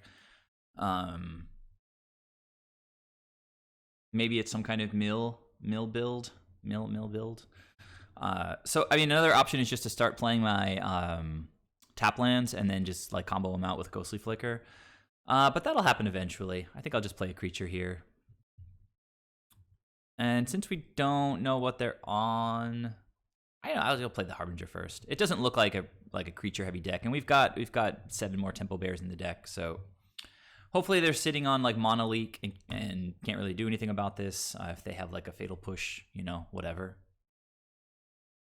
Okay, so it's Rogues. I think Saffron Olive played against this. on his stream recently, and okay, all right, you got it. Spreading seas. It's pretty cute. Nah, it's rogues. I don't even know what this guy does. As long as you opponent has 8 or more cards, rogues get some beef. No, and this guy's going to mill me. It's like rogue mill, basically, since that's what rogues do. That's also what merfolk do. Like, wizards are really not doing a great job lately. So I'm going to lose some cards off the top of my deck. But, you know, Island Walk and stuff. Silvergill. Womp womp. Okay. So Harbinger could have bounced this guy. Would have been kind of nice. I guess Glasspool could copy that guy eventually. Copy Harbinger and bounce their creatures. Okay, is this Thoughtseize? Blood's okay, all right. Just killing my Harbinger. Weird. Got it. Okay.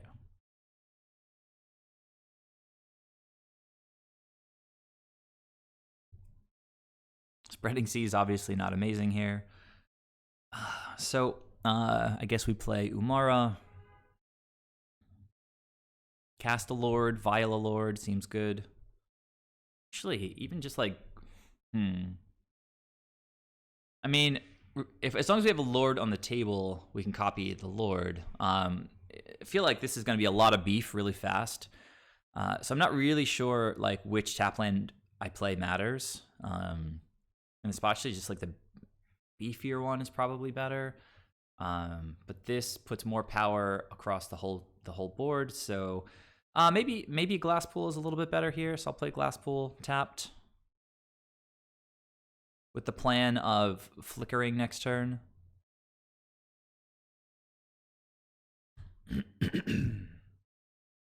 Oh, you know what? I can play Umara as well next turn, and then flicker both of those if I feel like it.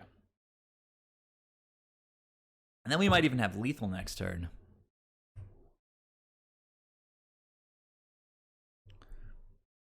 Well, no, because there'll be some summoning sickness, but we're getting close.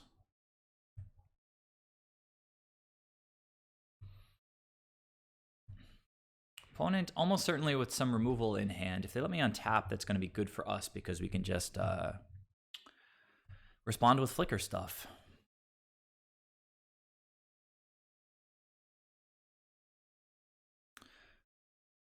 I might respond with removal now. It's just like, okay. Seems like a pretty good hand for this deck. Seems like they definitely have what they're trying to do. So 2-drop, I guess, off the top. Oh, that's a slight misstep maybe. I could have kept Glasspool in hand as a 3-drop this turn. Yeah, maybe. But for now, we'll keep it on 2. And that's why we kept it on 2.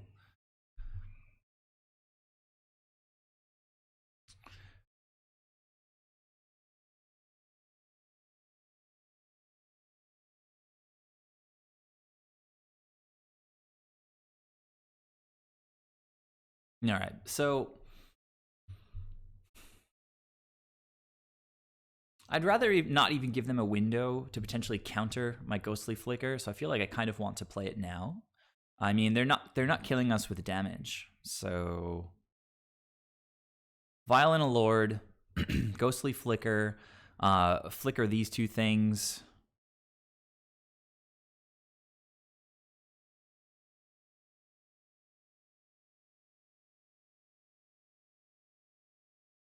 Oh, sequencing is click this, click the 2 things you want to flicker, and then pay for it. So, so this in this spot, I guess you probably just copy a Lord. Seems okay.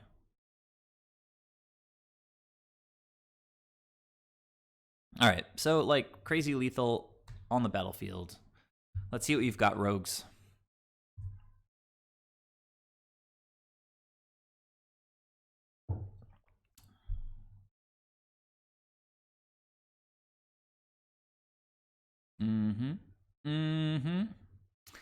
If I lose a Lord, Well, opponent's got one card in hand. If I lose the Lord, I'm still swinging for 3, 3, and 6, which is 12. So I think I just get rid of Umara here. Just keep all the Lords. One more removal spell, and I'll be toast.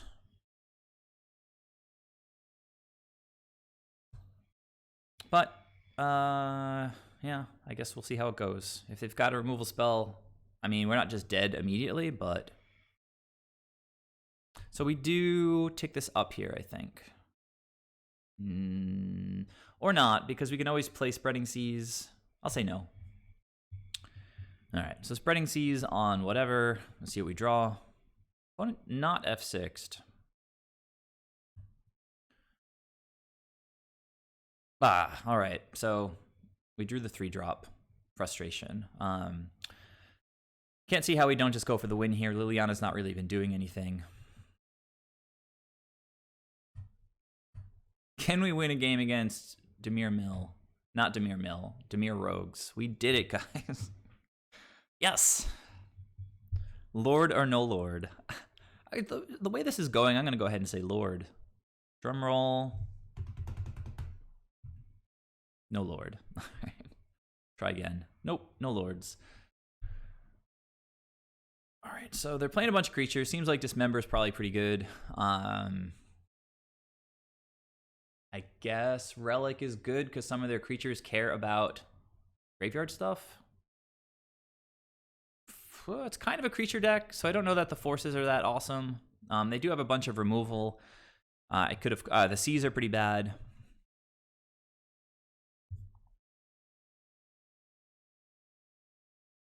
Victory Screech.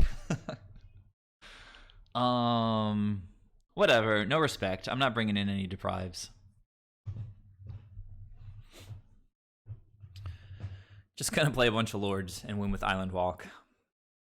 Hold our head high.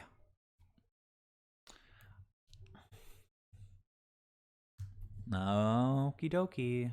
That's a keeper, Rooney. Opponent is also keeping, so turn 1, nothing.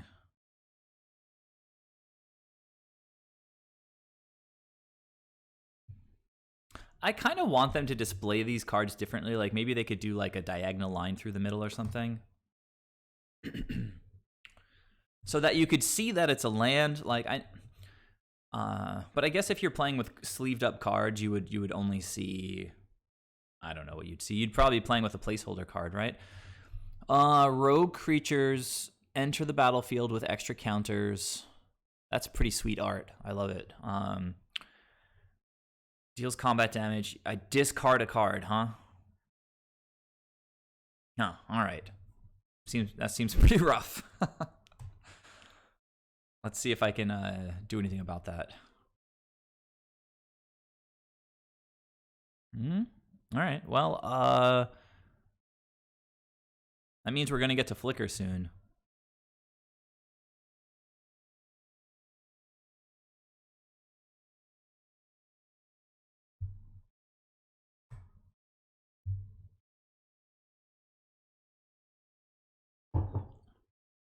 I guess it's also sort of a discard deck, like Liliana is trying to get me.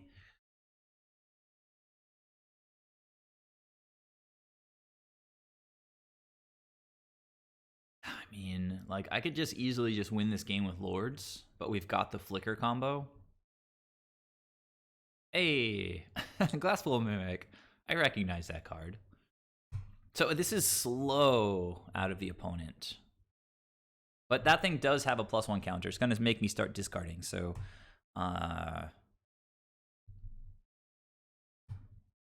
maybe they're not playing their islands. They're shook.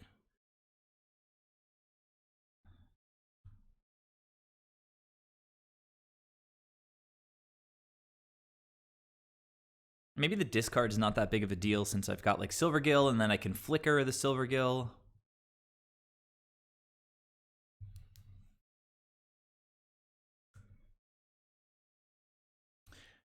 So I think that Mutavault is obviously the best choice here since we've got these Ether Vials online.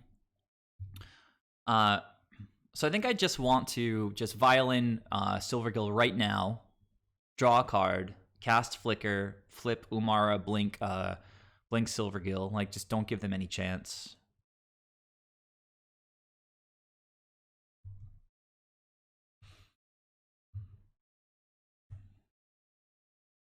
Hey, that was a good draw. Because I think I'd rather have just another random 4/3 than just blink Silvergill. So yeah, nice. Oh wait, no, I played my land already. I've done that a couple times now, where I see the border around this thing, and I'm like, oh, I haven't played a land yet. Let me play my land. So yeah, the plan that I had, I think, was just fine. Like, just keep drawing cards. We can discard an island when Una's whatever attacks us. Yeah. All right. So we're gonna choose this, and we're gonna choose this, and we're gonna click some stuff, and we're gonna blink some stuff, and we're gonna draw more lords. Nice. So next turn we're cracking in for 6 plus 8 is 14. All right. You're gonna make me discard this island. You hate to see it.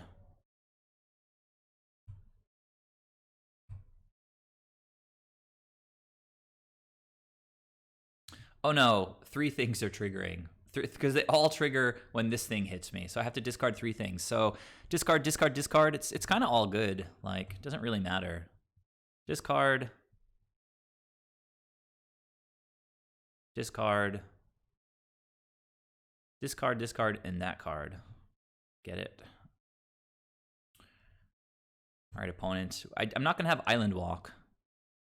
But it's going to be pretty nasty.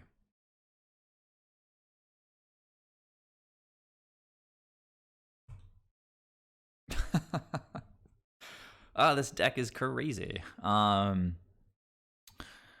yeah, I mean, I think I'm just going to attack with my stuff and then see how they block.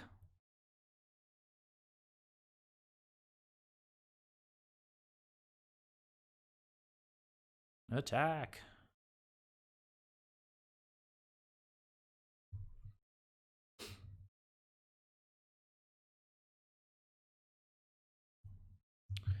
All right. So I mean, they could have a push. Looks like they have a push, but they play that sorcery speed thing, so.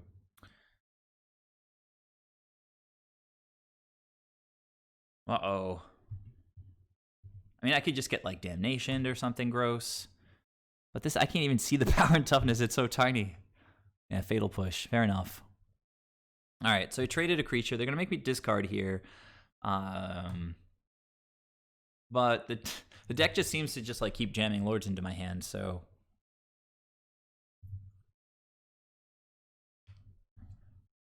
Okay, they're going to make me actually select the card.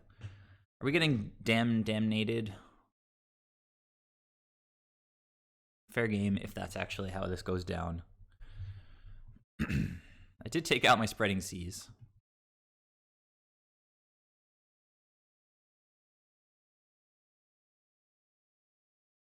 Well, that lets me attack with some stuff. So I'm not even thinking about this. There's no math involved here. Just attack, attack, attack.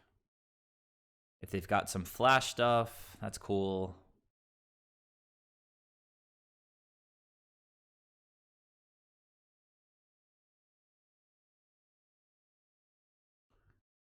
Opponent doing some math. Attack with everybody.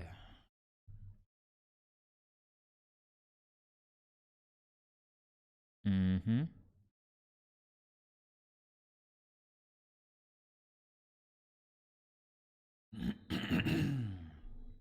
All right.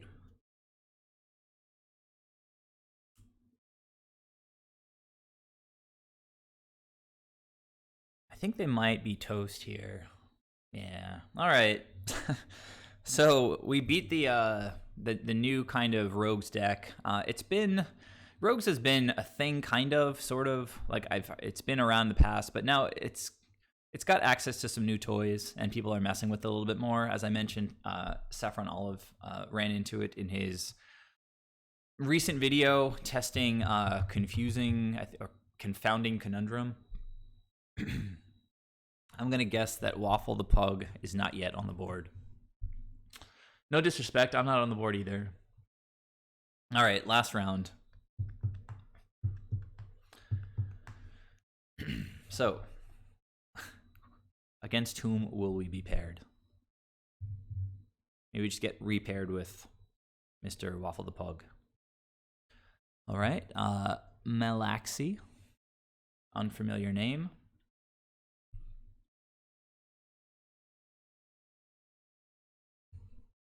And their Luris deck. We have to mulligan to start. This is almost certainly black-red prowess shadow. So Trickster is good. Okay. So we do have to keep this.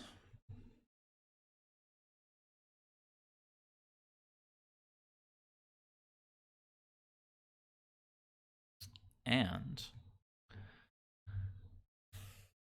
I think we have, you just bottom one of the forces, but if we get like Thoughtseize here, I just have to force it because I really, really need the Ether Vial, I think.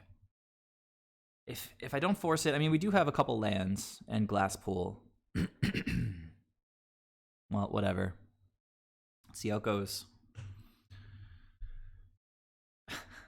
Oh, opponent missing land drops. Come on. One time. No, they're just like pulling my leg, of course. Second main phase Thoughtseize. Just like getting me too excited. Bump in the night. All right. That is not what I was expecting, but I am in the loser's bracket. So you got it, opponent. I've been bumped.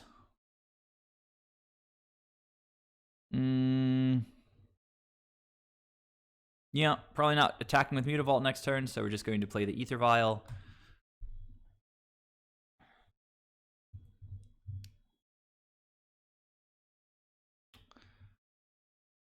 Okay, so Trickster off the top, please. Pretty please, with Sugar on top. Just give me like one top deck, please. Rawr. I mean, we can bounce that thing next turn. It's not the end of the world.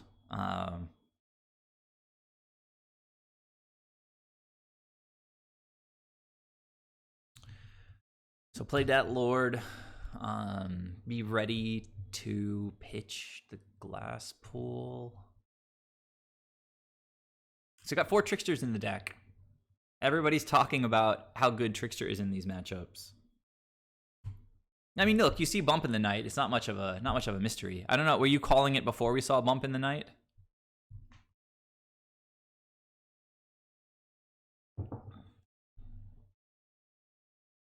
Opponent deep in the tank with this attack.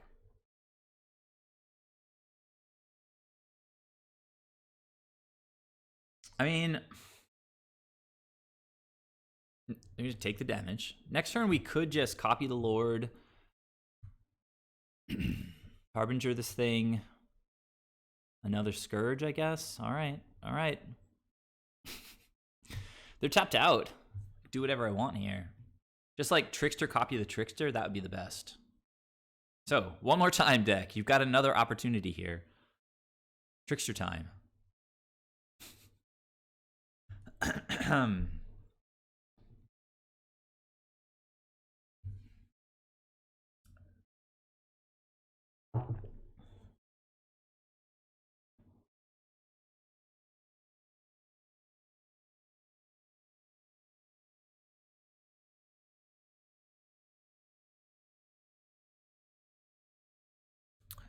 So we can Glass Pool here, copy the Lord, just Violin, Harbinger, next turn tick up Ether Vial, Violin, if we copy the Lord, we should have a good amount of beef, but these guys are only going to get bigger and bigger. So not much choice here, I don't think. I could, of course, like try to tempo them out. Harbinger 1, take beats, and then like Glass Pool, copy Harbinger the next turn. I don't know, it doesn't seem amazing. And actually, Harbinger will be a 4/4. All right, so I don't know, see how it goes. Opponent gets to bolt me though, or whatever. to make these things bigger. Actually, but right now it's hinging on their life total, not mine. It's the highest life total.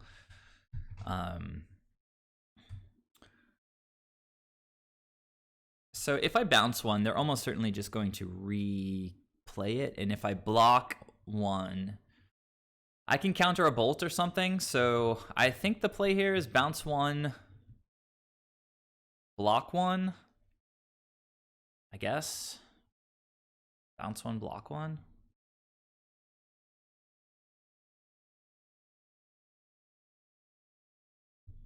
If they have 2 removal spells, I'm a little screwed. I mean, we could just take 4 here. It's not the end of the world. Copy a Lord, crack for a bunch. I mean, I'm just going to take it. Like, I don't want to put myself in a position where I have to...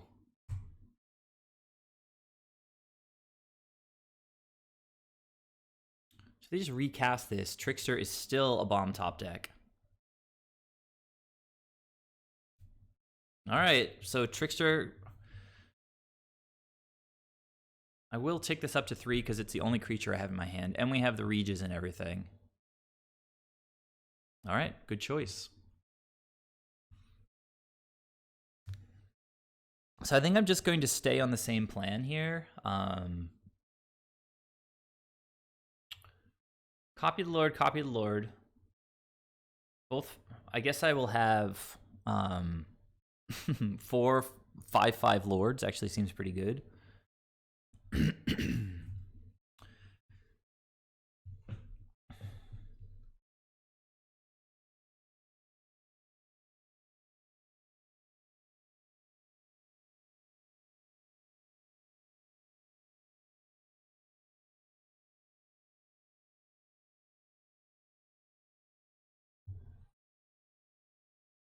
If I attack, these guys get bigger.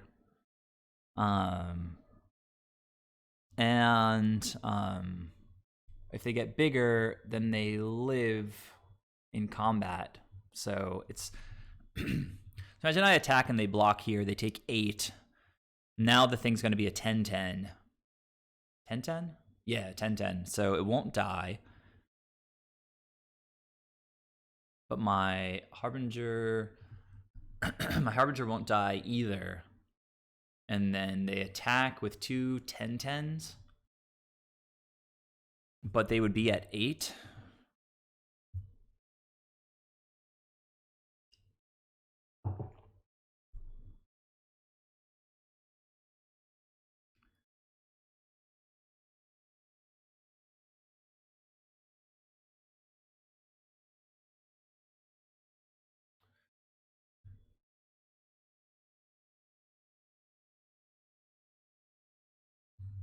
I don't think I'm dying here, though, because I can just pass the turn, violin, copy Harbinger, bounce one of their things. It's just a 4/4. If they attack with both, I mean, I can even just take the damage in theory.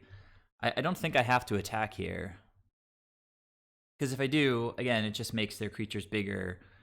But I could still violin Harbinger then next turn and bounce one of them, potentially block with Harbinger. I guess the attack is good here.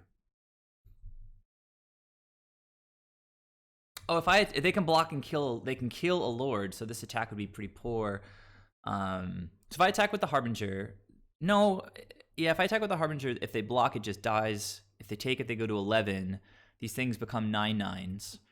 I can, if they attack with both, I've got damage around like the edges. So yeah, I think I'll send with the Harbinger, and we'll sort of see how it goes. I do have a force in hand if super necessary. I mean, blocking is poor, yeah. So these things are 9/9s. Temur Battle Rage would not get us if I force it. Blue? I mean, I'm not putting them on like a counter spell here.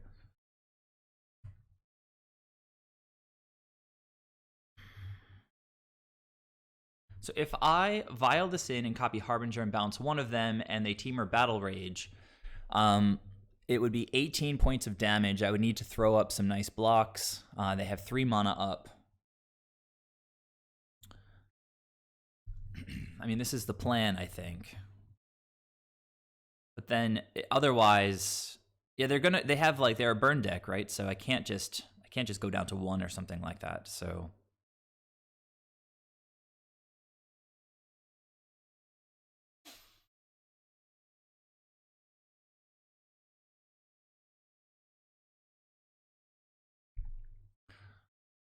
the biggest they can make this is a 10/10. So if we're respecting the battle rage, then I need to block with quite a bunch of power.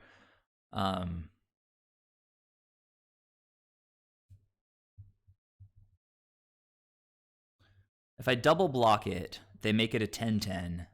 If I triple block it, they make it a 10/10. Lose their Scourge, replay a Scourge. I'll lose 2 Lords. I'll untap with 2/3/3. I think I just have to throw the Harbinger in front and hope they don't have the Battle Rage. Like, I'm not really sure that attacking with the Harbinger was the best call there, but I did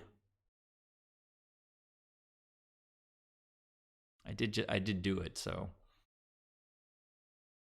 definitely blocking here.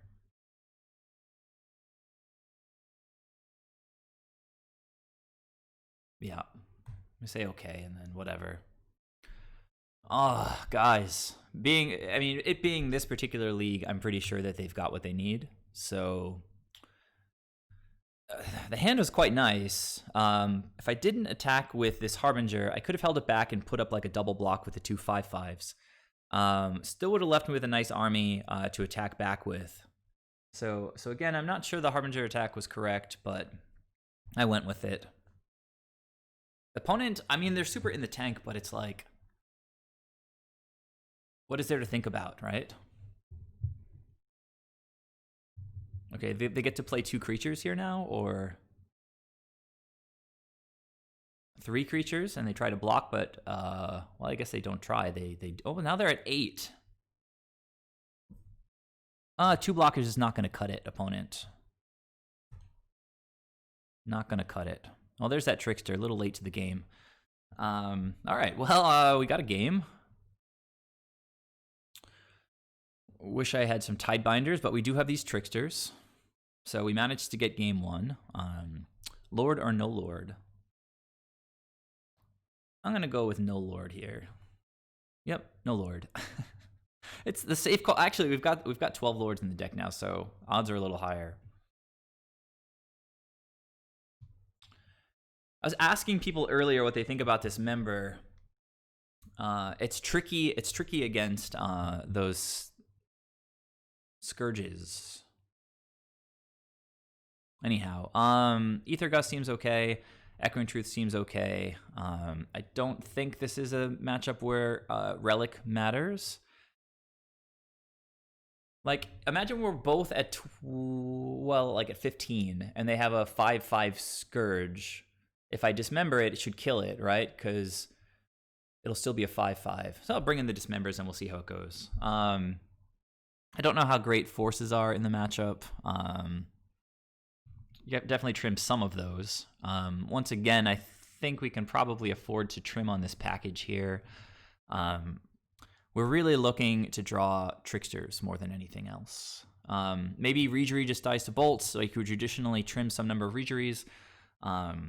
So I will trim some number of Regeries, and we'll run it back like that, and I hope that we draw 4 Tricksters, and they draw 4 Scourges, and we get back half of our entry fee to this incredibly awesome league that we've been playing this afternoon.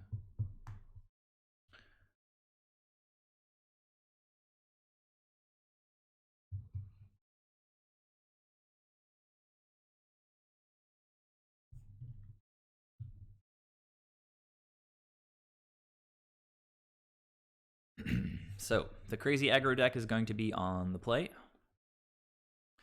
We'll be on the draw.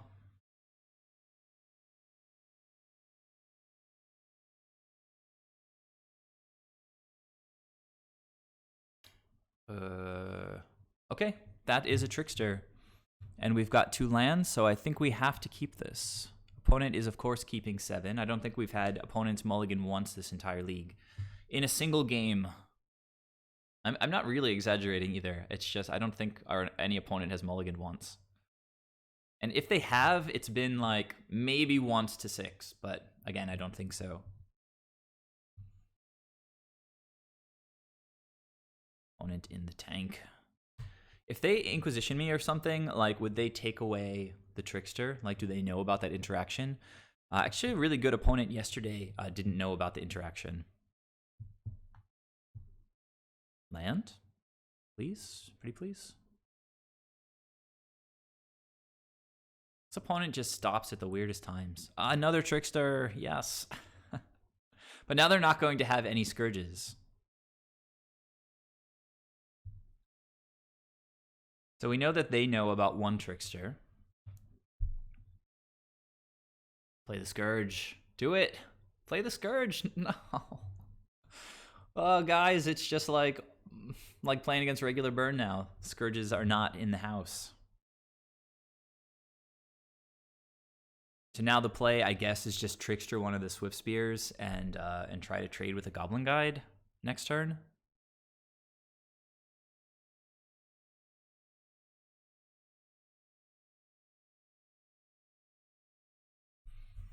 Opponent in the tank. Should I attack? Should I not attack? Should I attack? Should I not attack? Goblin Guide is like, attack. Opponent's like, I don't know if I should attack. Ghostly Flicker. All right. Yeah. So again, I think I'm just going to tap down a Swift Spear and try to trade with a Goblin Guide. Not optimal. Not playing a whole lot of Scourges.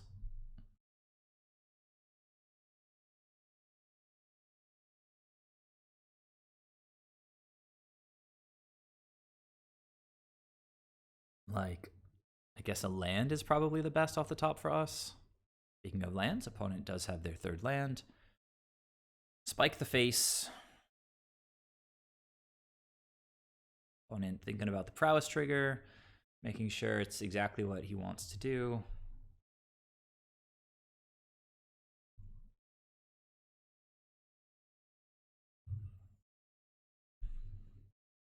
Might have something to do in response to the prowess trigger.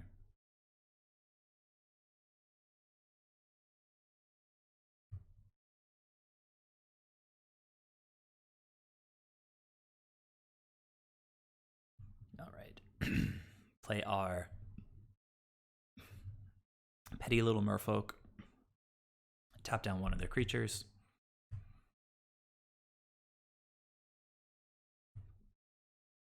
Okay. Now three reveals in a row from Goblin Guide with no lands.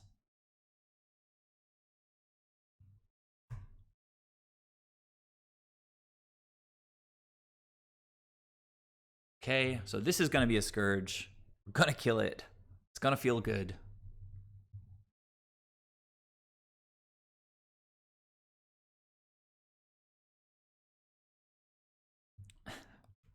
And then if we draw another land, we can flicker the Trickster and do some stuff. So yeah, just pass the turn, I guess. Opponents was on 1 card. Now they're on 2 cards.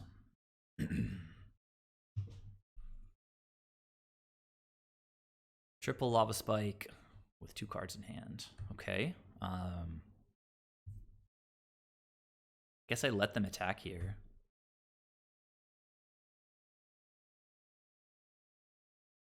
And you know, I'll try to get them. Like, they play sorceries and stuff. I'll try to eat a Trickster. See if the opponent gets got. I try to eat Swift Spear is what I mean to say. What do you got, opponent? I need to catch up. Dead Swift Spear is what I need right now. Okay, last card in hand. The best card they could possibly have.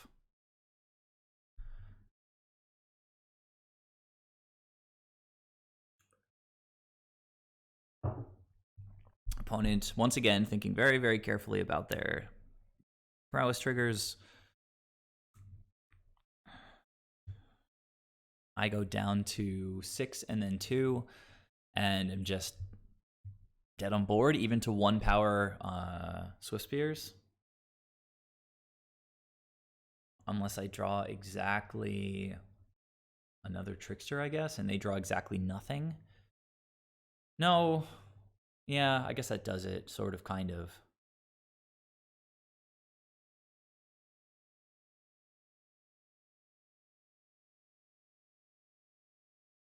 Pretty miserable. Kept the 2-lander, and then the top 3 cards in the deck didn't have any lands.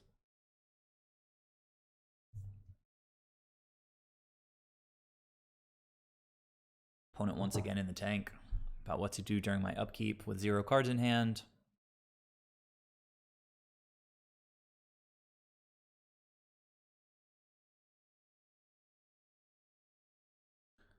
Sometimes when, like, okay, well, land doesn't really do it here.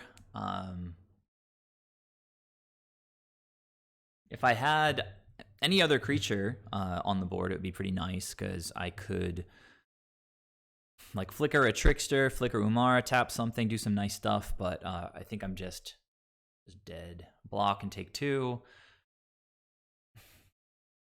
You know, bounce one of their creatures, they replay it and attack. It's got haste, take 2. Yeah. All right, so before game 3, I'm going to run to the bathroom, and we'll be on the play. Hopefully we'll get an Ether Vial, get some Tricksters, and get something out of the league.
So on that last Swiss Spear attack, like, if they had a land in hand or sorcery or something, I mean, they would have played the sorcery in their first main.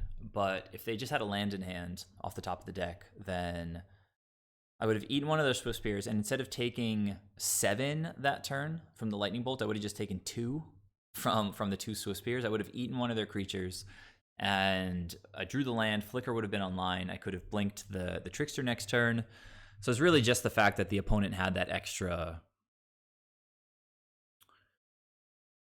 Lightning Bolt in hand. This is for all of the losers bracket marbles this game here. So how will the deck treat me? And how will the opponent's deck treat me? All right, we can play Magic. We're going to keep. Opponent, of course, towing the line, keeping their 7 cards.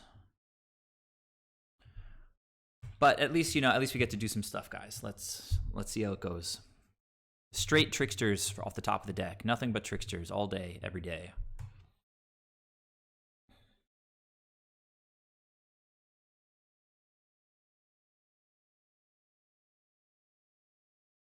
If opponent just smashes my Ether Vial here, like, it would make sense.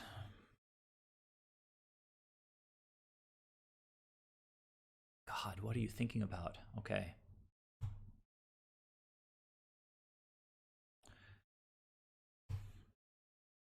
So, it's like with Ether Vial ticking up to 2, and now we've got the Ghostly Flicker online. It doesn't matter a ton which creature I sequence here, so I should think I'd prefer to just bounce the Swift Spear, make their sequencing a little bit more awkward. Like, if they're going to cast a Scourge, they either have to, like, not play the Scourge next turn, or rather not play the Swift Spear. And then I've got Harbinger on board. to blink it next turn, but I'm going to have either like both creatures anyway. Okay, that doesn't look great for them. All right, guys, we might actually be in the money here. 1 land. They can attack with mutagenic growth, and I would not block here. Kudos to the opponent for the brave attack, I guess. If they do it. This deck does play mutagenic growth, which is pretty disgusting when it connects sometimes. Like, again, I'm not really sure what they're thinking about. Like, it makes me think that they're bluffing the fact that they're thinking so long, but at the same time, like, I simply can't afford to block here, because if they do have it, if I lose my Harbinger, I can't flicker it with Ghostly Flicker, and if they're stuck on 1 land, then obviously bouncing their creature is pretty nutty. So no blocks here. Like, that's just the way of things.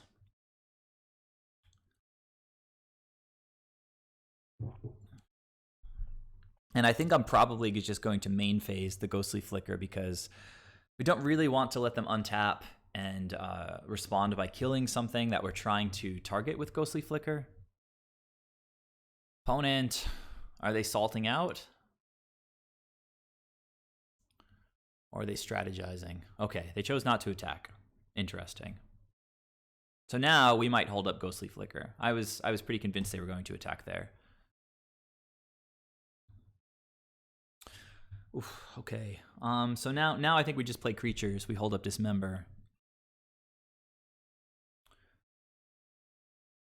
I don't even know if I attack. If they do have the mutagenic, and that's what they're thinking about, it gives it +2/+2, so it's a 3/4. Then prowess is a 4/5. So I just lose my creature. I don't really see the call to start getting in so early. Like, we've got this pretty well controlled at this point. Could do this a different way. Could play the Lord, keep the Silvergill in hand, but I prefer just getting the information up front, so I'll reveal the Lord. Opponent's super F6'd.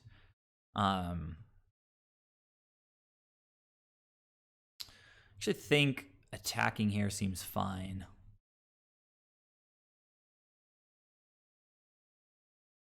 Yeah, it's fine, because we've got the Dismember. If we put them on double mutagenic growth, that's kind of weird. So, but no, it's a shadow deck. I don't know exactly what I want to do here, but I don't know. It's so weird. I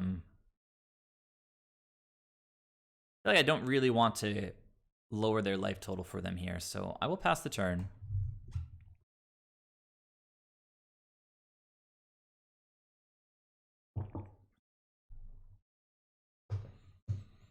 Okay, and opponent's just scooping it up. So we were thinking like all their possible outs, but they were on 1 land and obviously couldn't really do anything. So after getting absolutely crushed in the first 3 rounds, we managed to scrape together the last 2. I think, is it right? I'm pretty sure that's how it went.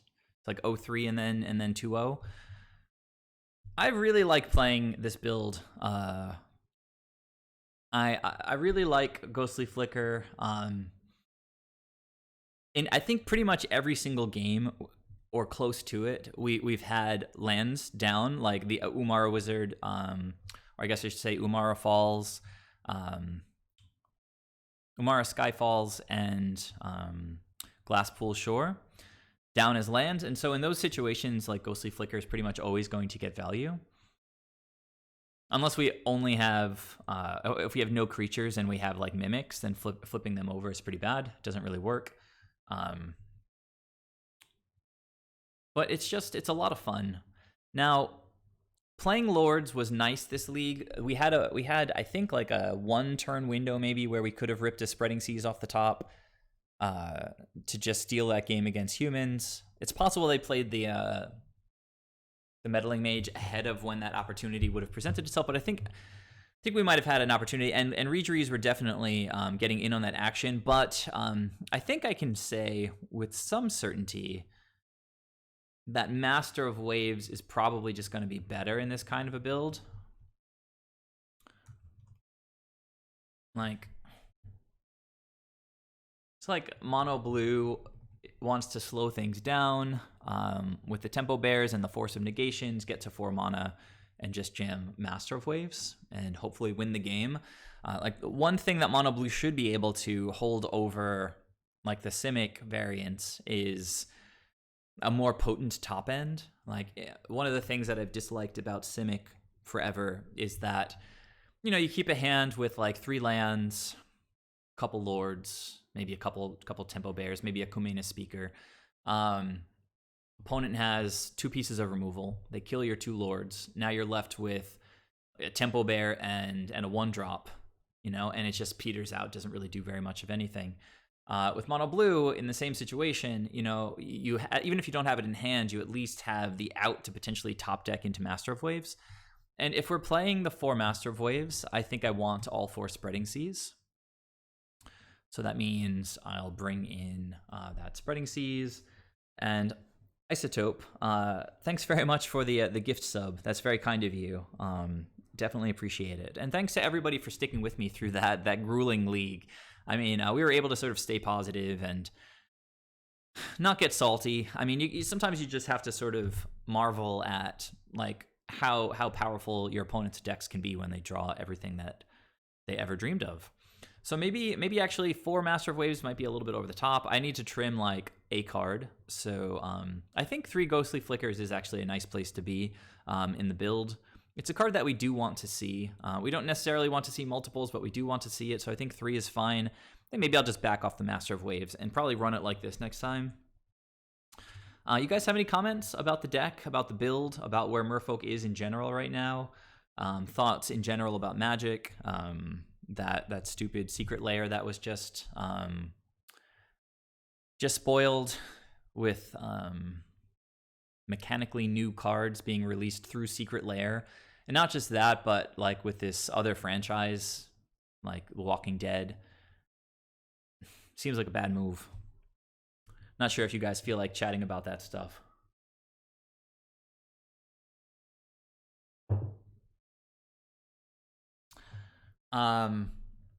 Isotope, are you saying you didn't see Master of Waves? Because I just put him back in the deck right now. I was playing 4 Regeries in that league. But I was saying that even though Regery was pretty solid in this league and made my creatures pretty buff in some situations, I think just like the power that Master of Waves brings in combination with all these double blue pips is one of the big attractions of playing mono blue Merfolk at all. Like, if you're not playing Master of Waves and mono blue Merfolk, you probably should be on one of the other color combinations, I think. Yeah, that would be funny if we just like literally never drew him at all, like across however many games that was. Between 10 and 15 games, I guess. But no, he wasn't in the deck. You definitely saw a bunch of Regery in that league, and that's what I just replaced with Master of Waves. So, yeah. So once again, I trimmed the 4 Regeries, opening up 4 slots, put 3 Master of Waves, and all 4 Spreading Seas. We wanted Spreading Seas like almost every match, and I like having them in the main. Obviously good against Jund, but I don't think it would have helped against Jund in that particular match. So one more time, any thoughts, guys, on the build? Thoughts on switching to Master of Waves? Do you think it's a good idea? Do you prefer Regery? Do you prefer Dismember in the main deck or Force of Negation in the main deck? Dogfish, excellent point. So I have noticed in other leagues, maybe even last week on stream, I guess, that Glasspool doesn't trigger Regery, so you can't reveal Mimic to Silvergill Adept because it's not a Merfolk. So taking Regery out seems reasonable because we've got more cards that don't trigger him. That's a good call. So let's see. Mathematic, what do you have to say? You're on a version of the mono blue list that Nikachu plays without Master of Waves, and to you it feels pretty good. He's got 2 consecutive 4-1s yesterday. I mean, so what's the theme of his build with mono blue? Like if he's playing mono blue, there's not too many other things you can do apart from Master of Waves. I mean, you can jam Regery, obviously. You can play main deck Tidebinders. that's also pretty good in the metagame right now. I love playing main deck Tidebinders. It's actually, hold on, let me backtrack a little bit. I hate that the best things that we have to choose from are things like Tidebinder. Like, Tidebinder should be way stronger than it is. It should just tap down any creature and keep it locked down until it leaves the battlefield. Like, the red-green thing is so unnecessary because Merfolk is an underpowered tribe, and like all of Magic, not just Modern, is getting more and more and more broken cards. Now, Tidebinder's not a recent card, so it's kind of weird to complain about it in the context of the evolving sort of brokenness of Magic, but just the fact that these are the options that we have kind of bums me out. It would not be broken at all if it just tapped a creature and kept it locked down. Like any color creature, it would be fine. It would be totally fine, because it's not like Fiend Hunter or something where you've got some broken, like, blinking shenanigans or something. It would just tap something down for a little while. It would just be just a 2/2 Merfolk that taps things. So anyhow, our options kind of bug me, but given the options that we have, I do quite like running Tidebinder in the main. It's just like such a funny gotcha kind of thing. Oh, right, the 1-drops. 4 bends, 4 rejuries, 4 glass pools. Okay, and then some interaction in the main with the forces and the dismembers. Seems reasonable. You sort of forget after a point that our lists don't have any 1-drops. Like, I honestly, like, that thought has not entered my mind once today until you just brought that up.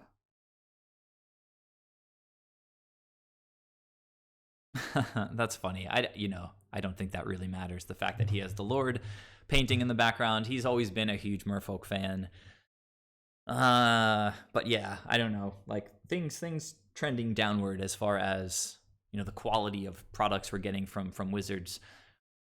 I'm still very salty about Plague Engineer. I wish I could just write a letter to Wizards, explain why Plague Engineer is really bad for Modern, and it was a direct to Modern product, right? It's not like Standard was being overrun by Tribal, so let's design something that breaks up the Tribal decks. No, straight to Modern. Like, big middle finger to Tribal decks in Modern. And at the same time, like, I mean, I'm pretty sure Tribal was a theme of the set.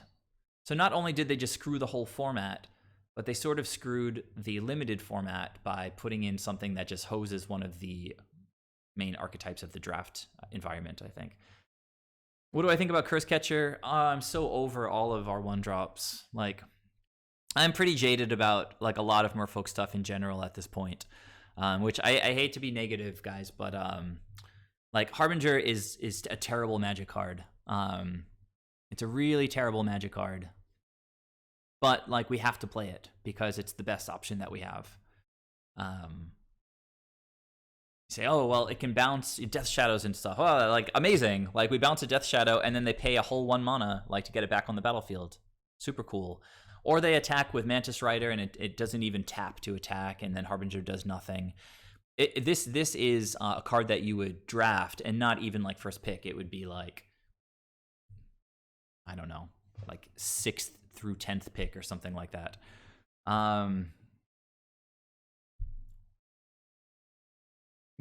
Yeah. So Humans plays Engineer now. Good job, Watsy. Way to go. And yeah, I mean, it's like, why should Elves never be able to be a real deck in Modern? It's so unnecessary just because 1 card exists now. I don't know. You feel like you should just be able to write like, just a calm, rational letter to Wizards and say, Plague Engineer does nothing for the format. Like, Jund is already a good deck. Any other deck that would play it is already the deck that it is. Like, Plague Engineer, it's like, so, I mean, the main point is that Tribal is not even close to the top of the format, right? So yes, the point that they're trying to hose or power down Humans a little bit. Do you have to go, like, super nuclear and make, like, a Death Touch 2/2, which is fine on its own? It's going to trade with something no matter what. That is a one-sided Engineered Plague. It's just like, is Engineered Plague even one-sided, or is the enchantment two-sided, like symmetrical? Oh man, I'm going down the rabbit hole of salt here.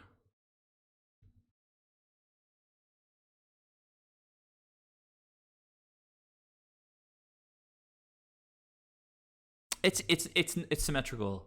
It's so stupid. The card that they were basing it off of is symmetrical. So they put it on a body, which is already extra value. I mean, it's a little easier to remove, right? It's on a body. They made it asymmetrical, which is incredibly powerful because now decks like humans can play it even in the mirror match. It's absurd. And then on top of it, they're like, let's give it Death Touch. Let's give it Death Touch. That would be cool. So, just a huge fuck up. I'm going to go ahead and actually swear, which I rarely do on my channel. Pessimistic Scientist. You like how for Zendikar Rising, Merfolk got more draft chaff instead of fire design cards? Exactly. I thought you were like for real for a second, and I was like, oh, what did you like about Zendikar? But no, it's sarcasm, which is pretty much like the best Merfolk players can do at this point. It's just like salty sarcasm.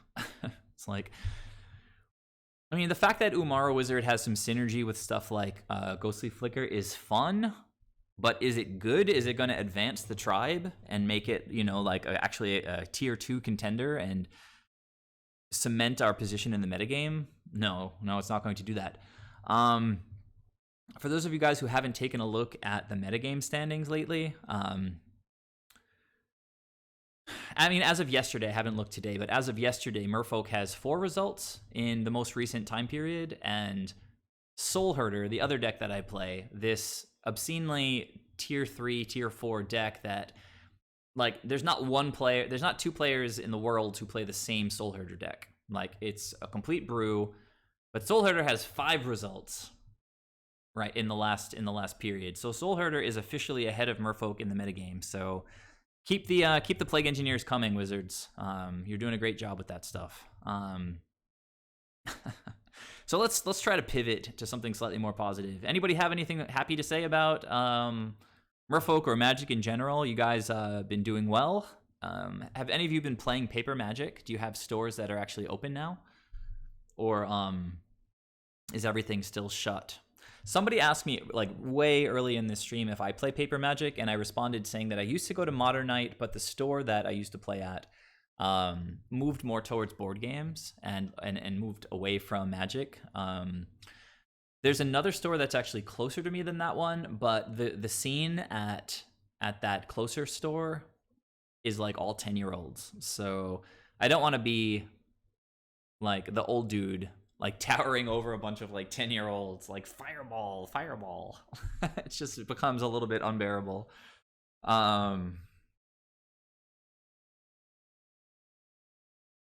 Yeah, Mathematic. I mean, I've played Soul Herder nonstop for the last year plus now, and it's a very good deck.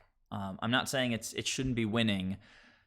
I'm just saying I'm trying to make a point about how poorly positioned Merfolk is, because with the experience I have with Soul Herder, it's a really cool, fun deck, and I have 4 5-0s with it in the past year or so. It's not, you know, I have no illusions that it's going to move towards the top of the format anytime soon. Whereas Merfolk is a perfectly, you know, perfectly reasonable deck, like perfectly competitive deck. It's just that we never get anything to sort of inch forward. So, yes, exactly. That's a good point, right? The whole thing that where we get new ETB creatures, totally legit. Like we just got Skyclave Apparition, which is, that's not the deck. I think it's here. You know what? I'm gonna go ahead and play just one game of Soul Herder, one match. I'll jump into a queue. Need to sort of clear my brain a little bit from that league. And maybe some of you guys who are more Merfolk players will get to see a little bit of this other deck that I play from time to time. So let's return to details. And while we wait for an opponent, we can continue to talk about Magic and about... oh, well, we found somebody right away. So once again, thanks a lot for everybody who's joining me. If any of you guys are not following the channel, please go ahead and follow. I stream at least twice a week. My schedule's in a little bit of flux. I think I'm going to try to do a stream around this time every Thursday, but I'm just not sure if I want to do a Merfolk stream every Thursday in the afternoon or do Merfolk on Monday night and do Soul Herder. Do Soul Herder on Thursday afternoons. So still figuring some stuff out. Okay, City of Brass. This could be, I guess it's probably Dredge or some kind of Dredge, right? Oh no. Interesting. I guess it's then Ad Nauseam. So we've got Deputy and Skyclave to blow up any like enchantments that they play. They haven't suspended any Lotus Blooms yet. Oh, there's a Lotus Bloom. Opponent just forgot about it. All right, well, we really didn't want to draw that land off at the top. And in the interest of saving time, there's no reason not to just run this out right now. Just play it now, F6. Call is a good card. Actually, that was a little bit poor. We don't care too much about our life total, and I should have gotten a second whiteout if I want to play Skyclave. Potentially not super meaningful, though, since, well, I guess we'll have to see how this goes. We really just want to draw forces off the top. I currently have 3 in the main deck. This is going to be the artifact. So I think I'll just play Deputy and just grab that thing. Path, totally useless card. Terrible top deck.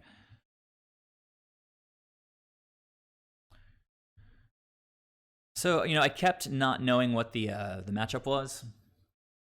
So it's possible I would have mulliganed. Almost certainly would have mulliganed if we knew that we were playing against Ad Nauseam.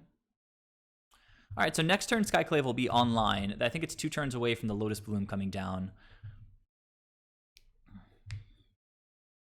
Actually, it's just fine that I didn't play the white mana given how things played out, because if they get Pentad Prism back ever, it won't ever make any mana. So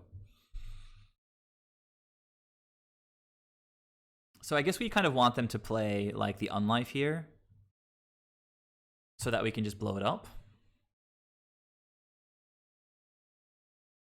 Okay. So some things sort of going our way. The opponent has 2 cards in hand. They just suspended a second Lotus Bloom. Uro is kind of cute, but not exactly, you know, the best top deck here. It is a blue card if we draw a force at some point. So we want another green. So we'll go white here. Say yes. And we'll just Skyclave.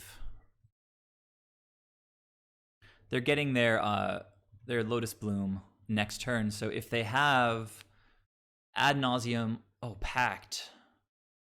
So they must have Ad Nauseam in hand, I guess. Well, no, because they're going to die on their upkeep. I guess they can stack things interestingly. They could have, I mean, they probably have Angel's Grace just to negate their own pact.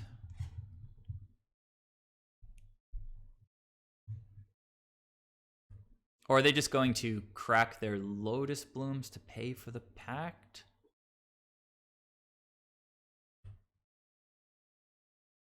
Huh.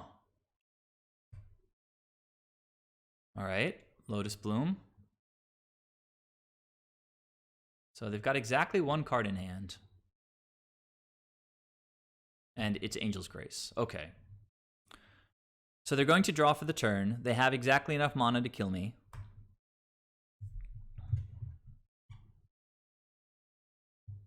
If they draw the Ad Nauseam off the top of the deck. So let's see how it goes. Oh my god, they drew it. Guys, they drew it.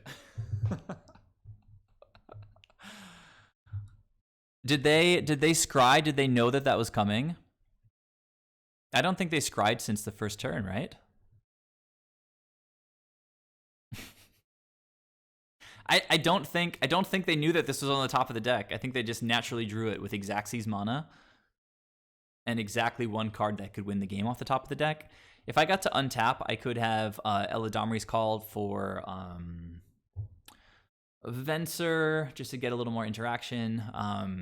Could also have just gotten Eternal Witness to get back Skyclave. But yes, you're not mistaken. The opponent was on 0 cards. They needed to top deck exactly Ad Nauseam, and they did.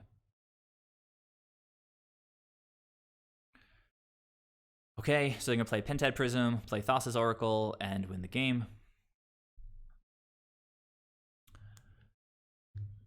Pretty silly.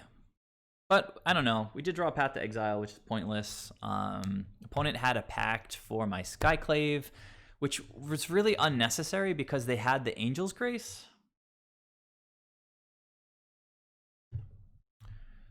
All right, whatever. Meddling Mage is good. Knight of Autumn is good. They don't actually search their library, so Ashiok's not great.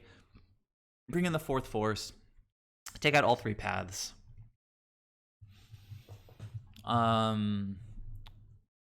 Ceremonious is good enough. Counters some of their mana. Purge. Don't think they have any black permanents. No. Worship doesn't do anything.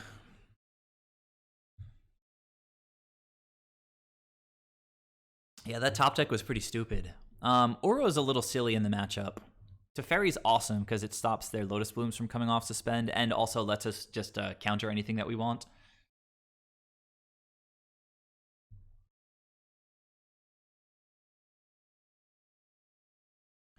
I mean, Uro ramps us, draws a card. It's not a bad card. Like maybe there's a like we want all our calls because we've got some creatures that we would. Stonehorn is bad. I'm gonna take Stonehorn out. That's an easy cut.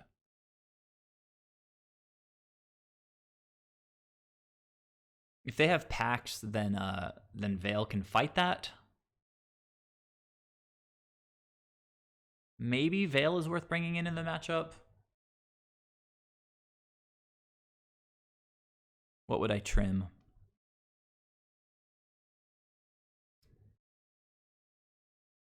I don't know. Veil doesn't actually stop anything they're trying to do. It just helps us win counter battles, which is sort of important. I mean, Thassa is the kind of card that you only really get value like late in the game. So I think I'll take out Thassa and just bring in Veil. At the worst, we can usually just cycle it, I think.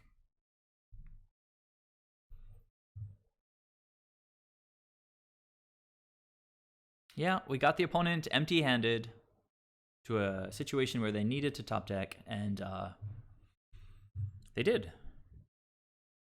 So I think we can keep this. Yeah. We're going to go like white-blue, white-green.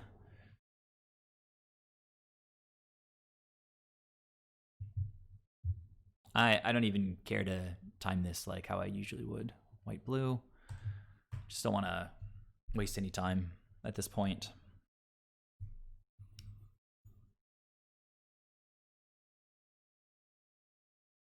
Okay, Scryland. Let's see if they get any Lotus Blooms. Now, like an Ephemerate would be excellent in combination with, well, a third land is also quite good. They went to the bottom there.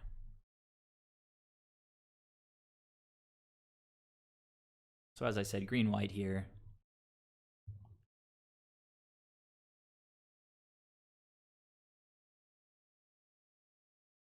And we're going to start taking any kind of interaction we can get underneath Watcher for tomorrow.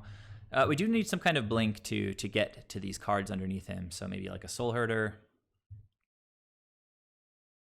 Ephemerate's awesome. Soul Herder's also awesome. But I think Ephemerate with this Eternal Witness, we can get at these Watchers a little bit sooner. So I think Ephemerate's probably the choice here. But again, we're not getting to it. Unfortunately, we just put a another Ephemerate on the bottom of the deck. There's only 2 Ephemerates in the top 48 cards right now.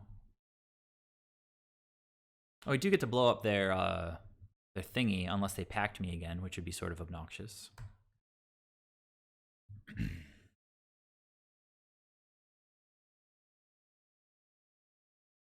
Okay, Call is another good card. But we have to front load the interaction. Don't pack me, bro.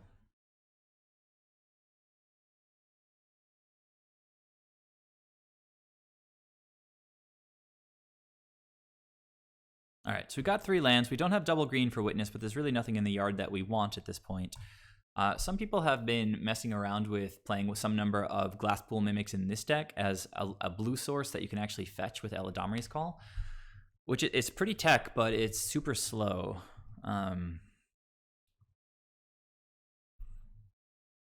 So once again, Ephemerate, a very, very nice top deck if we can get to it. Or just a Force would be fine.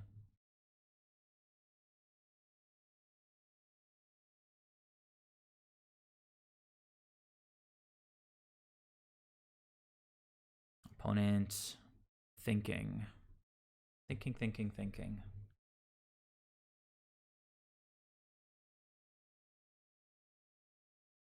I'll let you guys know what they do with their scries.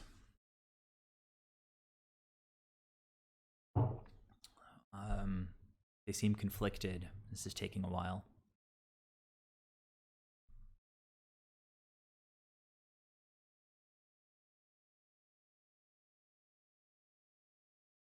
Deputy, Knight of Autumn, both also pretty good top decks. If we draw an Ephemerate, I think we'd probably just Ephemerate the Skyclave to kill this thing, leave up Eladamri's Call. They went bottom. Teferi, pretty nice. Just lead with that. It slows him down, it draws us a card, it does good stuff. Opponent could pact it if they think it's that important. Definitely a good draw for us. Note that the Gemstone Mine only has 1 more counter on it, so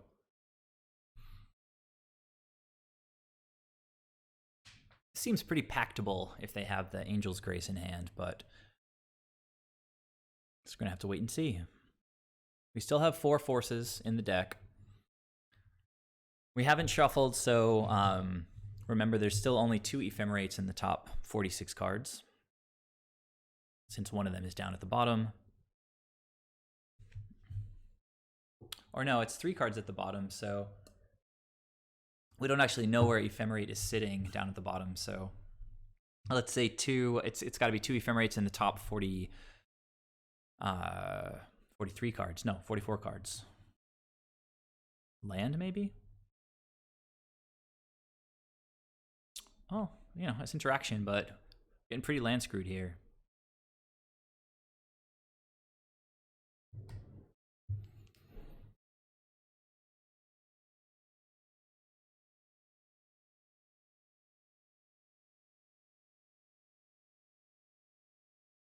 If the opponent uses the Gemstone Mine, just blows it up, so that 4 mana, probably not going to use it, I'd imagine.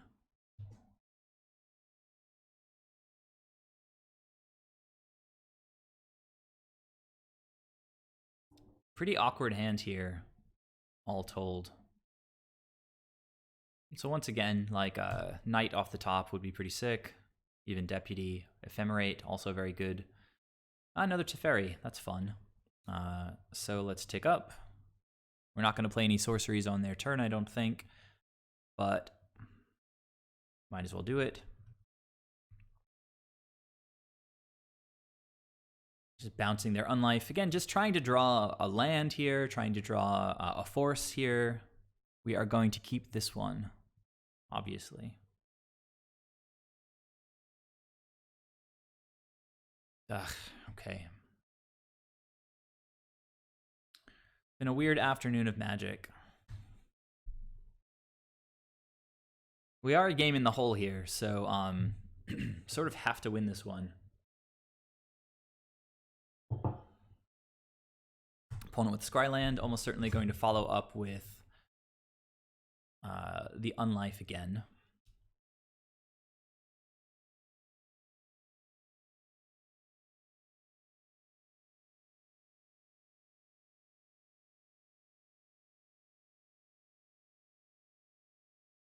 Unlife is sort of rough if we can't deal with it because, well, we can just keep ticking Teferi up. In 2 turns, we'll be able to bounce it. So the clock could be enough. But we'd really, really like some protection, like Venser should be good enough with Teferi on the board if they go for something like Ad Nauseam.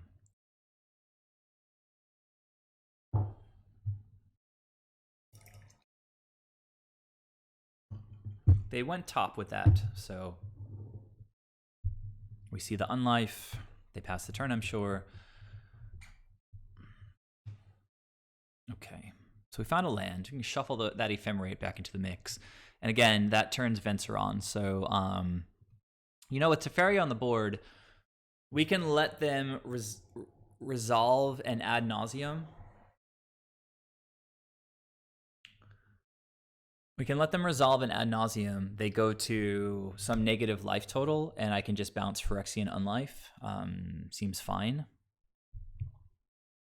So we're going to fetch blue here.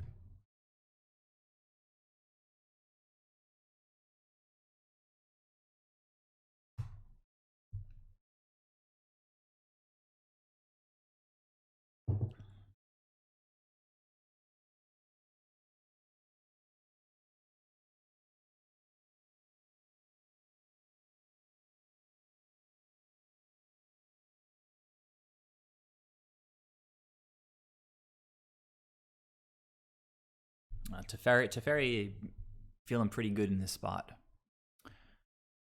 All right. So we do let this resolve, I think, and then in response to anything that they do, bouncing it now isn't great because they could just choose to only reveal the top card and then sort of stop. I would kill them on the... I'm killing them on the crackback no matter what, though. So, like, because if I play this, I've got 6 power. They haven't played a land yet. They could play a land and kill one of my creatures.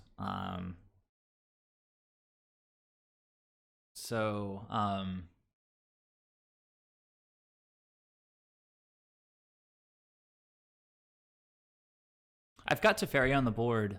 They can't interact. If they get to a negative life total, so I'm going to say, go to a negative life total. Anytime they would receive priority, they'd just be dead. So I'm going to say okay to this. Ad Nauseam was on the top. That was a big hit. Yeah, you know, some people just really like this kind of like build a house of cards type of deck. Like, can you get the combo off without getting interrupted? Like, it's obviously just something that some people love to play.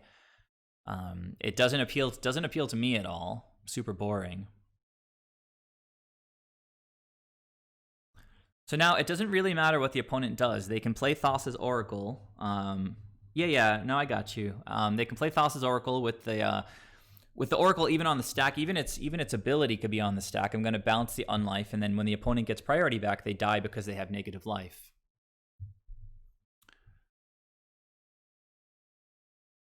Actually, hang on a second. Yeah, I'll have to see what they do because they still get to play a land, which is tricky because now they get to play Angel's Grace, which I think beats me. So do they have another? Yeah.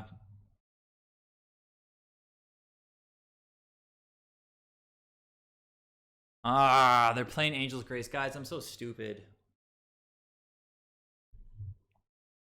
I mean, maybe they're not. I don't know. Let's see what happens. But as soon as I get priority, I'm bouncing this thing. Yeah. That's true. It's just going through, right? So, okay, priority. I think I win here now. Because they can't do anything with Teferi on the board.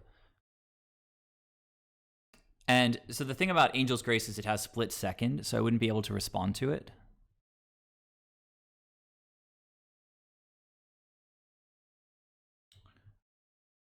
But really, why would they even think to play Angel's Grace in this spot when they're already protected by Unlife?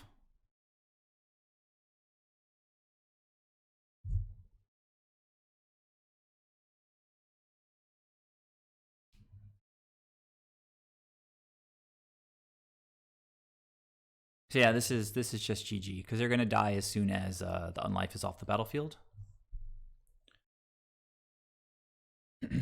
All right, cool. So give me 1 sec. I'll be right back.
So I mean that plan seemed fine. Teferi pretty amazing actually in the matchup.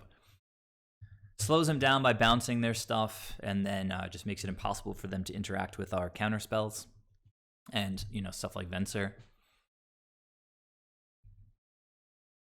All right, so this is probably we're gonna be on the draw.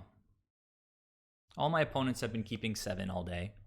We'll have to wait and see if that's the case here. Uro, Teferi is there. We've got a force. Opponent's keeping 7, and we are keeping as well.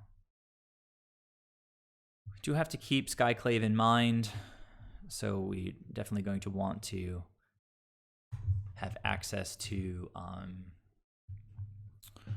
they went top there. I was going to say white mana, so no lands off the top. Come on, no lands. Just give me some gas here. Deputy is something. Oh, they suspended 2 Lotus Blooms. Let's see. If we play... We're going to... On our turn, we play land 1, goes to 2 counters. Land 2 goes to 1 counter. Land 3, we can play Teferi on time and try to get ahead of these Lotus Blooms, which should be a massive blowout. It's just a matter of whether the opponent will be able to effectively counter the Teferi when I go for it, I think, right? Is this... I'm going to play it. It goes down to 2. Play my second land. Then it goes down to 1. I get to play my third land. So I'm going to start by getting white-blue.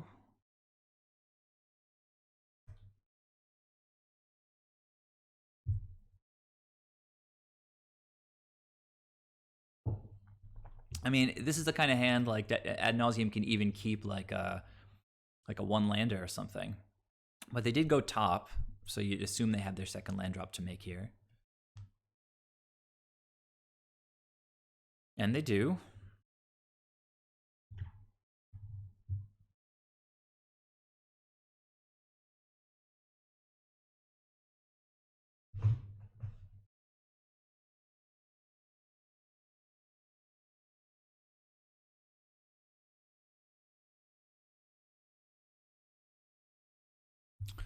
Well, that could be okay.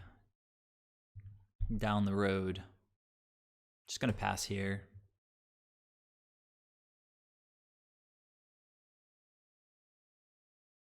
All right. Well, can we resolve Teferi? That would be amazing. All right, even more mana for the opponent here. Could counter it. Countering it could matter more than getting a Coatl down, honestly.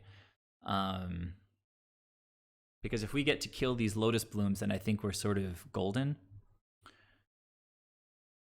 So I think countering it seems fine, guys. I'm gonna do that.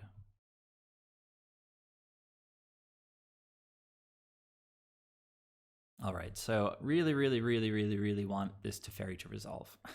Like, I haven't wanted anything more all day.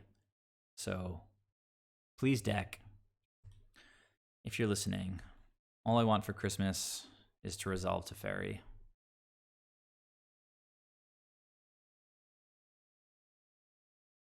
We'll get blue-green here. So we have double blue for force.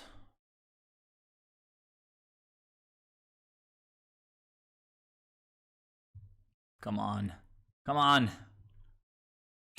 Do not counter this opponent. Ah! Always. Always and forever. I mean, I still got a force in hand, but...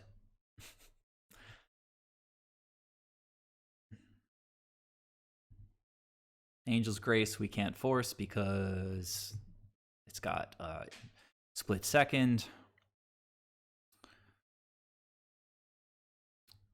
And if the opponent doesn't go off right away, we can try to deputy the Lotus Blooms. Like, they're pretty low on cards.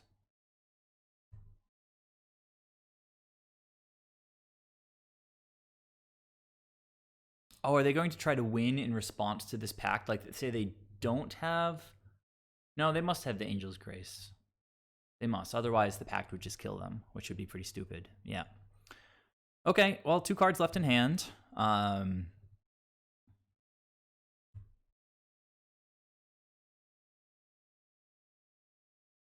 What could they be? We do have to force that because they are just going to name Thassa's Oracle and then win.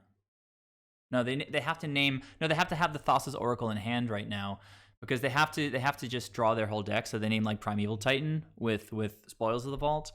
Then they just play. They have another pact, and then... Oh my god! No, so the last card in their hand cannot be Thassa's Oracle. That would be absurd.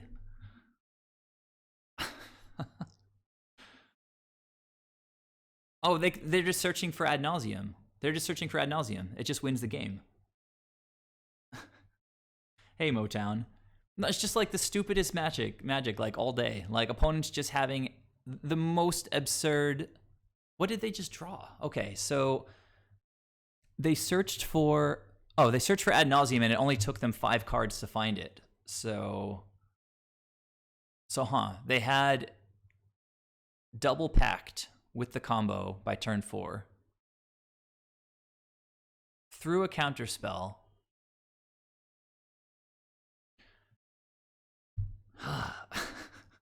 It's not going great, Motown. It's not going great. But I'm still having fun. Still having an okay time.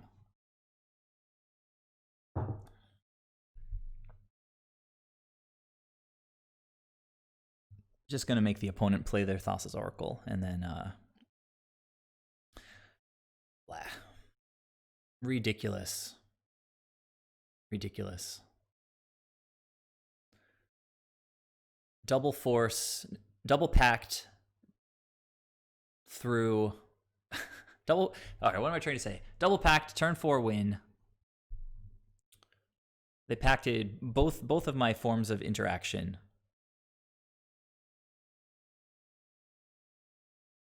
Alright, guys. At least, you know, we cashed the league. We got our half entry back. You know, any deck with forces is going to be okay against Ad Nauseam, but they had crazy stuff there. Like the double pact, couldn't really do anything about it. So once again, thanks so much for joining me, guys. If any of you guys are not following the channel, I'd really appreciate it if you could do that. Give me that follow. Helps me grow the channel. I currently stream 2 times a week. I'm probably going to continue doing a Thursday afternoon stream like this. Not exactly sure which of my 2 decks I'll play on Thursday. If you'd like to support the channel, you can subscribe. If you have Amazon Prime, you can give me a free subscription, which helps me actually financially at no financial cost to any of you guys. You might just have to Google like how to link Amazon Prime and Google and Twitch Prime, but it's very, very easy. So if that's an option for you, I would really appreciate it. Anyhow, ended up going 2 and 3 with Merfolk with the Flicker build, which I think is a lot of fun. A very cool idea. And then just lost one match against Ad Nauseam with Soul Herder. It was pretty close, but they had the double pact. So once again, thanks for tuning in. Let me find real quick, since there's a few of you guys here with me, if there's anybody else streaming right now, I'll just send you guys over to somebody else on the Card Hoarder Network. Yama Killer is a cool guy and a very talented Magic player. So I'm going to send you guys to Yama Killer. Let me just type that in real quick.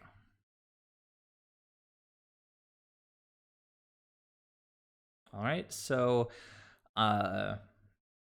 say hello to Yama for me, and I'll see you guys in the Discord or on Monday when I'll be back with my next stream. So have a good day, and